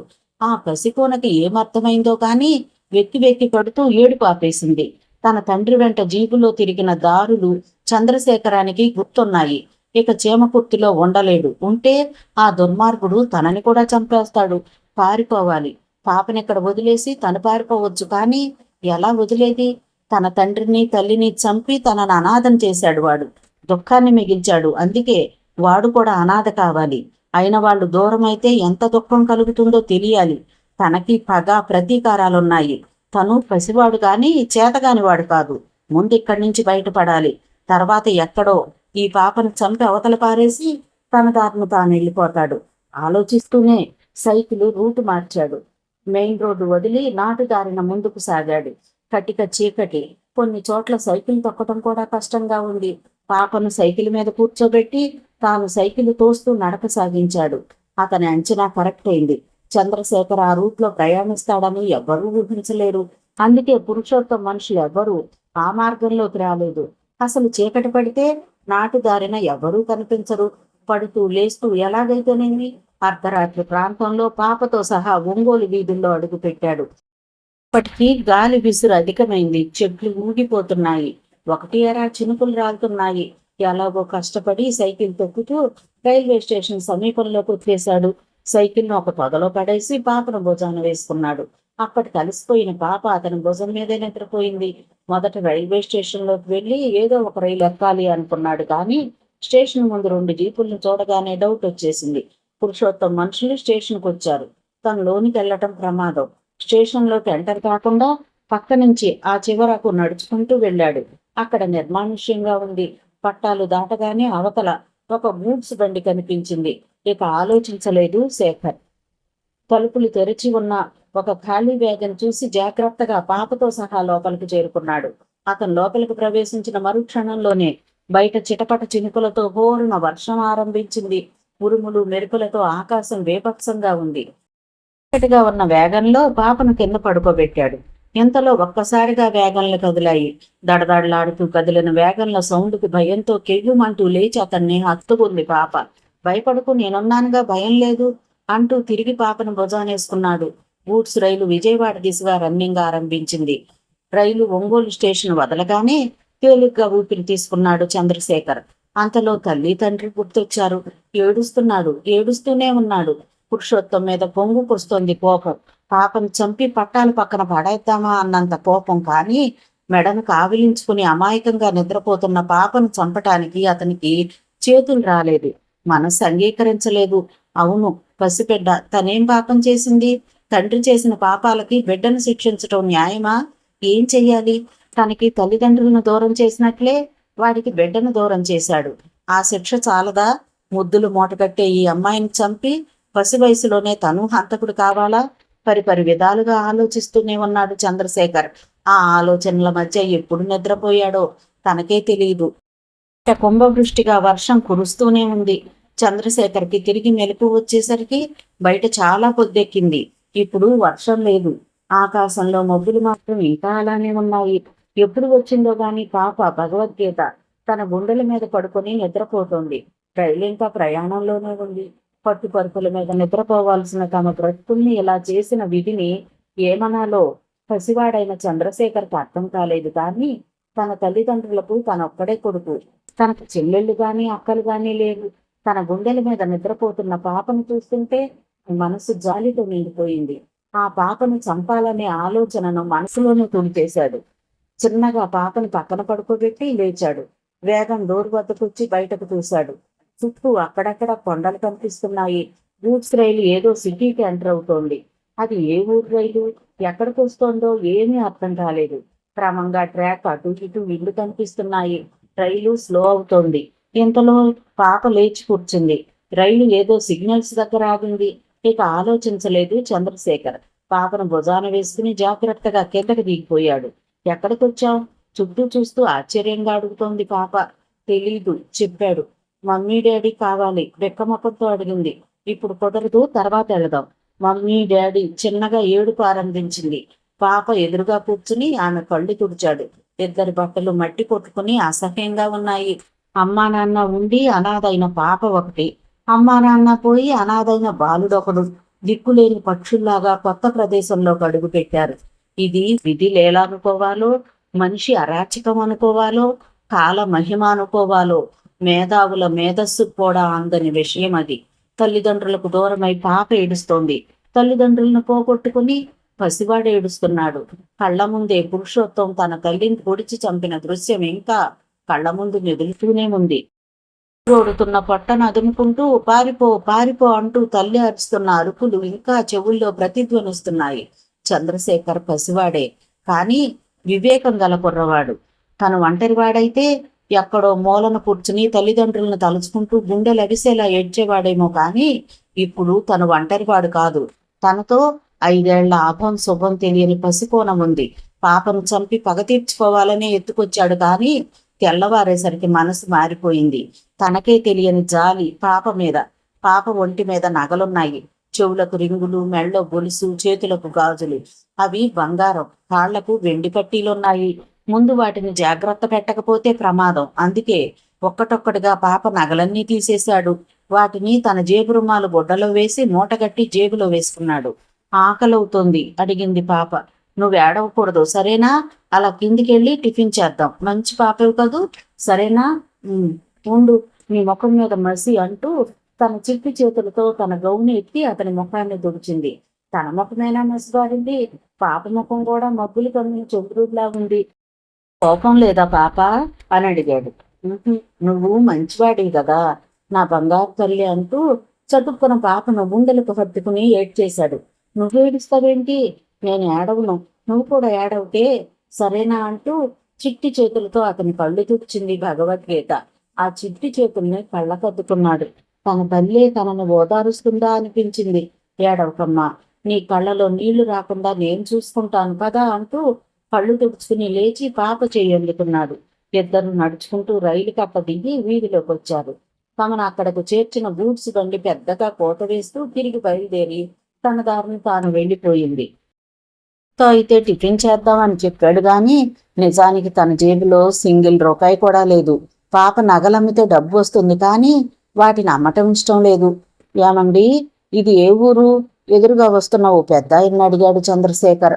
అతను ఆ పిల్లలిద్దరిని ఆశ్చర్యంతో ఎగాదిగా చూశాడు. ఎవర్రా పిల్లలు మీరు? ఎక్కడి నుంచి వస్తున్నారు? ఇది హైదరాబాద్ అని కూడా మీకు తెలీదా అని అడిగాడు. ఇప్పుడు మీరు చెప్పారుగా, తెలిసింది. థ్యాంక్ యూ సార్ అంటూ ముందుకు కదిలాడు చంద్రశేఖర్. సమీపంలోనే ఒక మంచినీటి వీధి కొళాయి కనిపించింది. ముందుగా పాప ముఖం నీళ్లతో కడిగి మంచినీళ్లు తాగించాడు. తర్వాత తను ముఖం కడుక్కుని నీరు తాగాడు.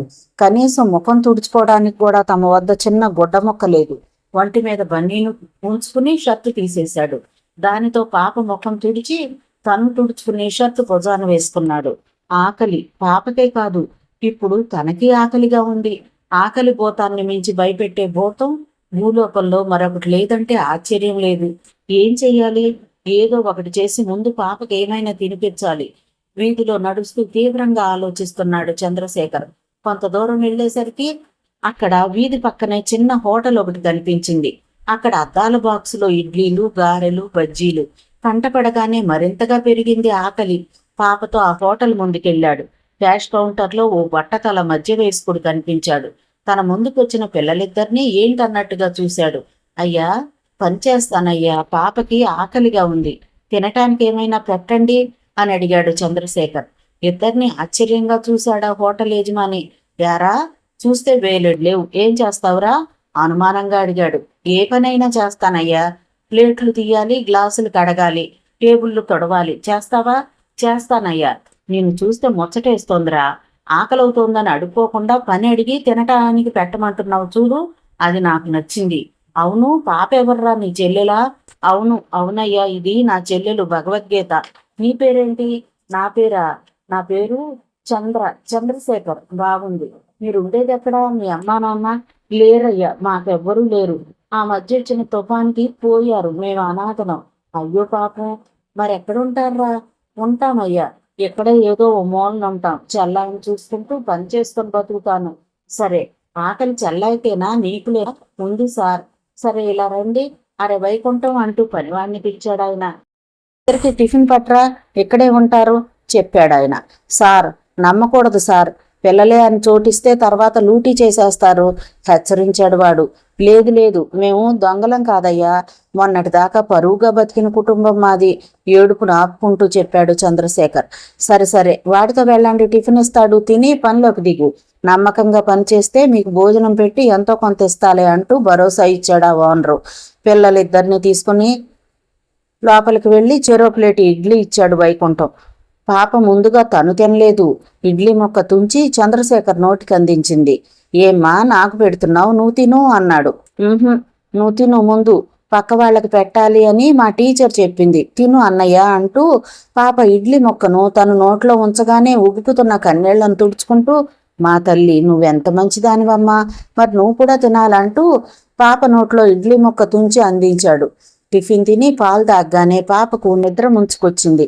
అక్కడే పక్కనే పాపను పడుకోబెట్టి తన డ్యూటీ ఎక్కాడు చంద్రశేఖర్. కస్టమర్లు వదిలిన ప్లేట్లు, గ్లాసులు తీయటం, వాటిని కడగటం, టేబుళ్లు తొడవటం, ఇది తనకు చేతనైన పనేమీ కాదు. ఎప్పుడూ పనివాళ్ల చేత చేయించుకోవడమే గాని పని చేయటం తెలియని చేతులు వాడివి. కానీ ఇప్పుడు తప్పదు, తను బ్రతకాలి, పాపను బ్రతికించుకోవాలి, తన అమ్మా నాన్నను చంపిన పురుషోత్తం మీద పగ సాధించాలి. పట్టుదలే ఆ బాలుణ్ణి పనిలో రాటు తేల్చాయి. అయితే వాడి మనసులో ఒక్కటే బాధ, ఇక నుంచి తను ఎలాగూ చదువుకోలేడు, కనీసం పాపనైనా చదివించాలి, బాగా చదివించాలి, స్కూల్లో జాయిన్ చేయాలి, ఎలా ఎలా అని ఆలోచిస్తుండగానే సంవత్సరం గడిచిపోయింది. ఆ హోటల్ ఓనర్ పేరు వీరయ్య. పిల్లల్ని బాగానే చూసుకునేవాడు. అయితే పాప చేత కూడా పని చేయించాలని వీరయ్య చూశాడు, కానీ చంద్రశేఖర్ ఒప్పుకోలేదు. ఎంత పనైనా తానొక్కడే చేసేవాడు గాని పాప చేత చేయనిచ్చేవాడు కాదు. పిండి రుబ్బటం, సరుకు తయారు చేయడం వంటి హోటల్ పనులన్నీ గమనించటమే కాదు, నేర్చుకోవటము ప్రారంభించాడు. సంవత్సరం అలా వీరయ్య హోటల్లోనే గడిచిపోయింది. సెప్టెంబర్ నెల వచ్చింది. అదే హోటల్లో పనిచేస్తున్న వైకుంఠం పని మీద బొంబాయి వెళ్తున్నాడు. చంద్రశేఖర్ మనసులో ఒక ఆలోచన మెరిసింది. పాపను ఫోటో స్టూడియోకి తీసుకెళ్లి ఫోటో తీయించాడు. జుట్టు చెదిరి మాసిన బట్టలతో దయనీయంగా ఉందా పాప. అయినా ఆ ఫోటో వెనక సెప్టెంబర్ 17, 1986 అని రాసి ఆ ఫోటోని కవర్లో ఉంచి క్లోజ్ చేశాడు. ఆ కవర్ మీద చీమ పుట్టి పురుషోత్తం అడ్రస్ రాశాడు. ఆ కవర్ను వైకుంఠం చేతికి అందించి రైలు దిగ్గానే బొంబాయిలో పోస్ట్ చేయమన్నాడు. అలా మొదటి సంవత్సరం పాప ఫోటో పురుషోత్తం కుటుంబానికి చేరింది. ఇది జరిగిన నెల తర్వాత ఒక ముఖ్య సంఘటన జరిగింది. ఆ రోజు సాయంకాలం పాప భగవద్గీత హోటల్ ముందు ఆడుకుంటోంది. అదే సమయంలో పక్క వీధిలోంచి ఒక 25 ఏళ్ల యువకుణ్ణి కొందరు తరుముకుంటూ వస్తున్నారు. అతను చిల్లర దొంగ. ఎగువన ఎవరితో పర్సు కొట్టేశాడు. తరుముకుంటూ వస్తున్నారు. అతను మెయిన్ వీధిలోకి రాగానే హోటల్ పక్కనున్న గోడ వెనక్కి దూకి దాక్కున్నాడు. పాప వాడిని చూసింది. గోడ వెనక్కి దూకాడు గాని పాప జనంతో తన గురించి ఎక్కడ చెప్పేస్తుందోనని భయం పట్టుకుంది వాడికి. ఎంతలో అరుపులు కేకలతో జనం అటుగా వచ్చేశారు. తన చూపు దూరంలో ఎక్కడా వాళ్ళకి దొంగ జాడే కనిపించలేదు. పాప, ఇటుగా ఓ దొంగ మీద పారిపోయి వచ్చాడు, నువ్వు గాని చూసావా అంటూ పాపను అడిగాడు ఒకడు. చూశాను, ఆటో ఎక్కేశాడు అంది పాప. తప్పించుకున్నాడు. పదండ్రా పోదాం అనుకుంటూ వాళ్ళంతా వచ్చిన దారినే వెనక్కి వెళ్ళిపోయారు. వాళ్ళు వెళ్ళిపోయారని నమ్మకం కుదిరాక గోడ చాటు నుంచి బయటకు వచ్చాడు అతను. పాప దగ్గరకు వచ్చి నవ్వాడు. థ్యాంక్స్ అమ్మా, నన్ను కాపాడావు. నేను దొరికితే వాళ్ళు చంపేసేవాళ్ళు అన్నాడు. భయపడే వాళ్ళని భయపెట్టకూడదని అన్న చెప్పాడు. చెట్టంతున్నావు. దొంగతనం తప్పని తెలీదా? నడుము మీద చేతులు ఉంచుకుని తనని నిలదీస్తున్న పాపను చూసి ముచ్చట పడ్డాడు అతను. తప్పమ్మా, కానీ బ్రతకటానికి డబ్బులు కావాలి కదా. నా పేరు రాజు. మరి నీ పేరేంటి? నా పేరు భగవద్గీత. నీ అన్న పేరేంటి? చంద్రశేఖర్. అబ్బో, ఇంత బాగా ముద్దుగా మాట్లాడుతున్నావు. నీ ఇల్లు ఎక్కడ పాప? మాకు ఇల్లు లేదుగా, అన్నయ్య ఇక్కడే పనిచేస్తున్నాడు. అయ్యో పాపం, మీకెవరు లేరా? నాకు అన్నయ్య ఉన్నాడు, అన్నయ్యకు నేనున్నాను. ఇంతలో చంద్రశేఖర్ బయటకు వచ్చాడు. వాడిని చూసి, ఏరా, ఈ పాప నీ చెల్లెలా అని అడిగాడు. అవును, నువ్వెవరు? అనుమానంగా చూస్తూ అడిగాడు చంద్రశేఖర్. నా పేరు రాజు. అవును బాబు, వీడి పేరు రాజు, కానీ చేసే పనులన్నీ బేజార్ పనులే అంటూ అక్కడికి వచ్చింది ఒక ఆమె. 40 సంవత్సరాల వయసులో, నుదుట బొట్టు, చేతులు నిండుగా గాజులతో, చూడగానే అమ్మవారి విగ్రహంలా కనిపించింది ఆమె. ఏరా గాడిద, మళ్ళీ ఏం చేశావురా? ఎందుకురా వాళ్ళంతా నీ వెంట పడ్డారు? ఇప్పుడే వస్తానే అక్క అంటూ నువ్వు చేసిన పనిదా? చంపేస్తానంటూ చేతులతోనే వాణ్ణి దబదబా తల మీద బాగింది. అక్క, కొట్టకే నీకు పుణ్యం ఉంటుంది. మర్యాదగా 50 రూపాయలు అడిగాను, ఇచ్చావా? అందుకే ఇది అమ్మ పెట్టదు, అడుక్కోనివ్వదు అంటే అలానే. నోరు ముయ్యిరా. నువ్వు అడుక్కోలేదు, దొంగతనం చేసావు. మరోసారి చేస్తే నీ చేతులు విరిచేస్తాను చూడు. నా చేతులు తర్వాత విరుద్దు గాని ముందు పాపను చూడు, బాగుందా? బంగారు బొమ్మలా ఉంది. ఎవరి పిల్లలు? తెలీదక్క, అనాథలు. ఈ అబ్బాయి హోటల్లో పనిచేస్తున్నాడు. అయ్యో పాపం, చదువుకోవలసిన వయసులో బిడ్డలకి ఇన్ని కష్టాలా? ఏరా బాబు, నీ పేరేమిట్రా? చంద్రశేఖర్. నా చెల్లి పేరు భగవద్గీత. అలాగా, నా పేరు వెంకట సుబ్బమ్మ. నాతో వచ్చేస్తారా? నాకు పిల్లలు లేరు. ఇక నుంచి మీరు నా పిల్లలు. మనకి ఇల్లుంది, ఎంచక్కా మీరు చదువుకోవచ్చు. నన్ను అమ్మా అని పిలవాలి. వీడు నా తమ్ముడు, మీకు మామయ్య. మరి మాతో వస్తారా? ఇది మంచి ఆఫర్లాగే తోచింది చంద్రశేఖర్కి. గీతను చదివించాలంటే తమకు ఏదో ఒక ఆధారం కావాలి. ఆ ఆధారం ఎలా దొరికింది? ఇంతకన్నా ఏం కావాలి? సరేనంటూ తలూపాడు. అయితే హోటల్ ఓనర్ వీరయ్య ఓ పట్టాన పిల్లల్ని పంపించడానికి ఒప్పుకోలేదు. ఎంత జీతం ఇచ్చినా చంద్రశేఖర్ లాంటి నమ్మకమైన కుర్రాడు దొరకటం కష్టం. కానీ వెంకట సుబ్బమ్మ గడుసుది. అనుకున్నదంటే సాధించి తీరాల్సిందే. ఇదిగోనయ్యో, నా సంగతి నీకు తెలీదు. ఈ బిడ్డలు మాకు కావాల్సిన వాళ్ళు తప్పిపోయారు. నువ్వు పంపించలేదంటే పోలీస్ కేసు పెడతాను. నీ ఇష్టం. పసిపిల్లల చేత పని చేయిస్తున్నందుకు నిన్ను 10 ఏళ్ళు జైల్లో పడేస్తారు అంది. అతను బెదిరిపోయాడు. పిల్లల్ని పంపించేశాడు. అలా నగరం ఆ చివరి నుంచి ఈ చివర పటాన్ చెరువుకు పిల్లలిద్దరూ వెంకట సుబ్బమ్మ వెంట చేరుకున్నారు. అప్పటికి హనుమాన్ కాలనీ ఉన్న ప్రాంతం ఎంతగా అభివృద్ధి చెందలేదు. అక్కడ సుబ్బమ్మకు తన తల్లి ద్వారా ఆమెకు దక్కిన 4 సెంట్ల స్థలం ఉంది. అందులో చిన్న ఇంట్లో తమ్ముడితో ఉంటోంది ఆమె. కొందరికి అన్నీ ఇచ్చిన దేవుడు పొరపాటున ఏదో ఒక లోటు కూడా ఇస్తాడు. ఆ ఒక్కటి చాలు జీవితంలో సుఖ సంతోషాలు ఎండమావులయ్యి బ్రతుకు నరకం చేయటానికి. పాపం వెంకట సుబ్బమ్మ విషయంలోనూ జరిగింది అదే. అన్నీ ఇచ్చిన దేవుడు ఆమెకు మాతృత్వాన్ని ఇవ్వటం మర్చిపోయాడు. ఫలితం ఆమెకు బిడ్డలు పుట్టరని తెలియగానే ఆమె భర్త ఆమెను నిర్దాక్షిణ్యంగా వదిలేసి మరో స్త్రీని పెళ్లి చేసుకుని వేరే వెళ్ళిపోయాడు. అలాగని ఆమె ఆత్మవిశ్వాసాన్ని కోల్పోలేదు. బ్రతకటానికి ఆమె గుండె రాయి చేసుకుంది. తన బ్రతుకు తాను బ్రతుకుతోంది. ఆమెకు రక్షణగా తమ్ముడు రాజు ఆమెను కనిపెట్టుకుని ఉంటున్నాడు. బిడ్డలు లేకపోయినా సుబ్బమ్మకు పసిబిడ్డలంటే ఎంతో ఇష్టం. అక్క తమ్ముడు ఇద్దరికీ స్వభావంలో ఉత్తర దక్షిణ ధృవాలంత తేడా ఉందంటే ఆశ్చర్యం లేదు. నీతిగా నిజాయితీగా పరువుగా బ్రతకాలంటుంది సుబ్బమ్మ. అందుకే కాయగూరలు పళ్ళు అమ్మి డబ్బు సంపాదిస్తుంది. కానీ రాజు విషయం వేరు. మంచివాడే కానీ వ్యసనాలకు బానిస. కష్టపడి సంపాదించే స్వభావం కాదు. అంచేత సులువుగా డబ్బు సంపాదించడానికి అడ్డదారులు తొక్కి అవస్థలు పడుతూ ఉంటాడు. జైలు శిక్ష అనుభవించిన సందర్భాలు ఉన్నాయి.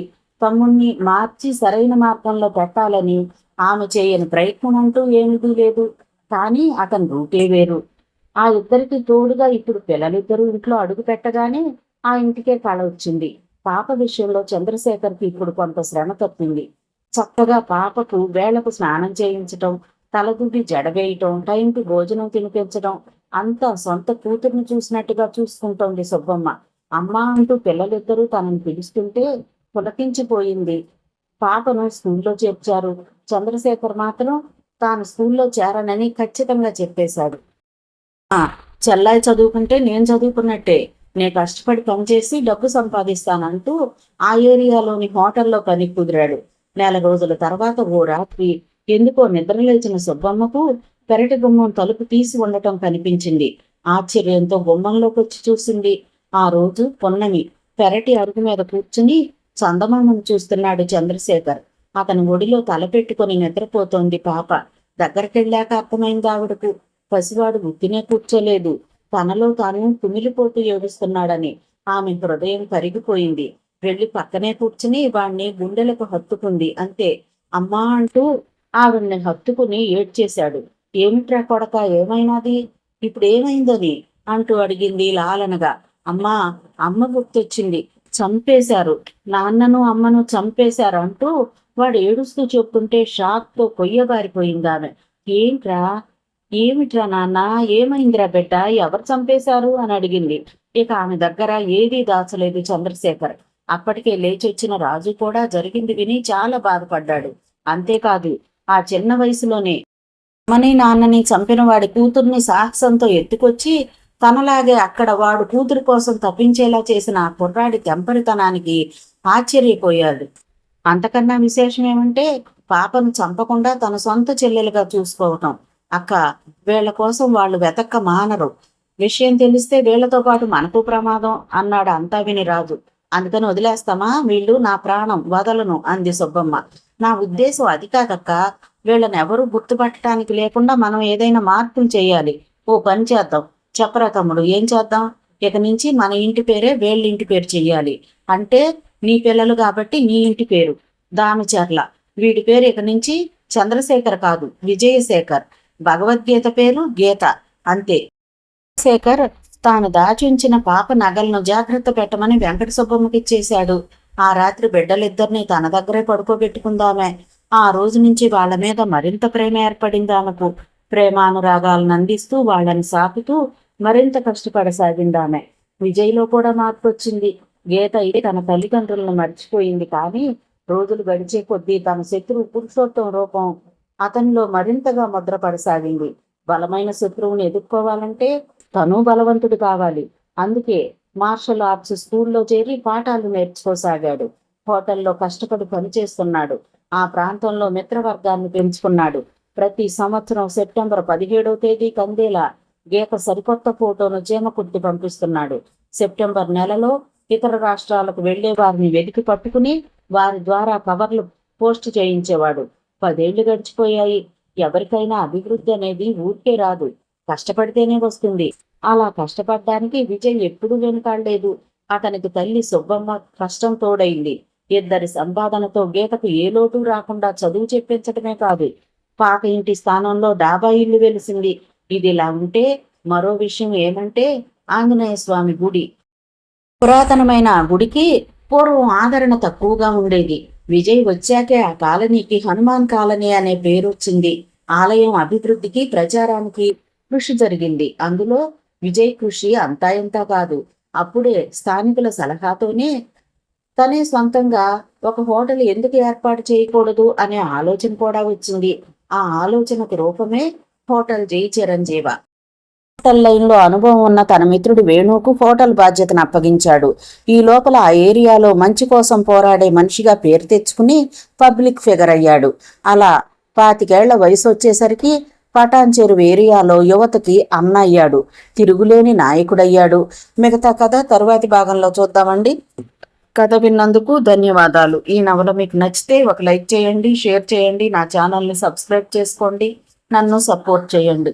మీరిచ్చే ఒక్క లైక్ నాకు నా ఛానల్కి ఎంతో సపోర్ట్ని ఇస్తుందండి. మీ యొక్క విలువైన అమూల్యమైన సలహాలని సూచనల్ని కామెంట్ రూపంలో తెలియజేయండి. Thank you. ఉంటానండి.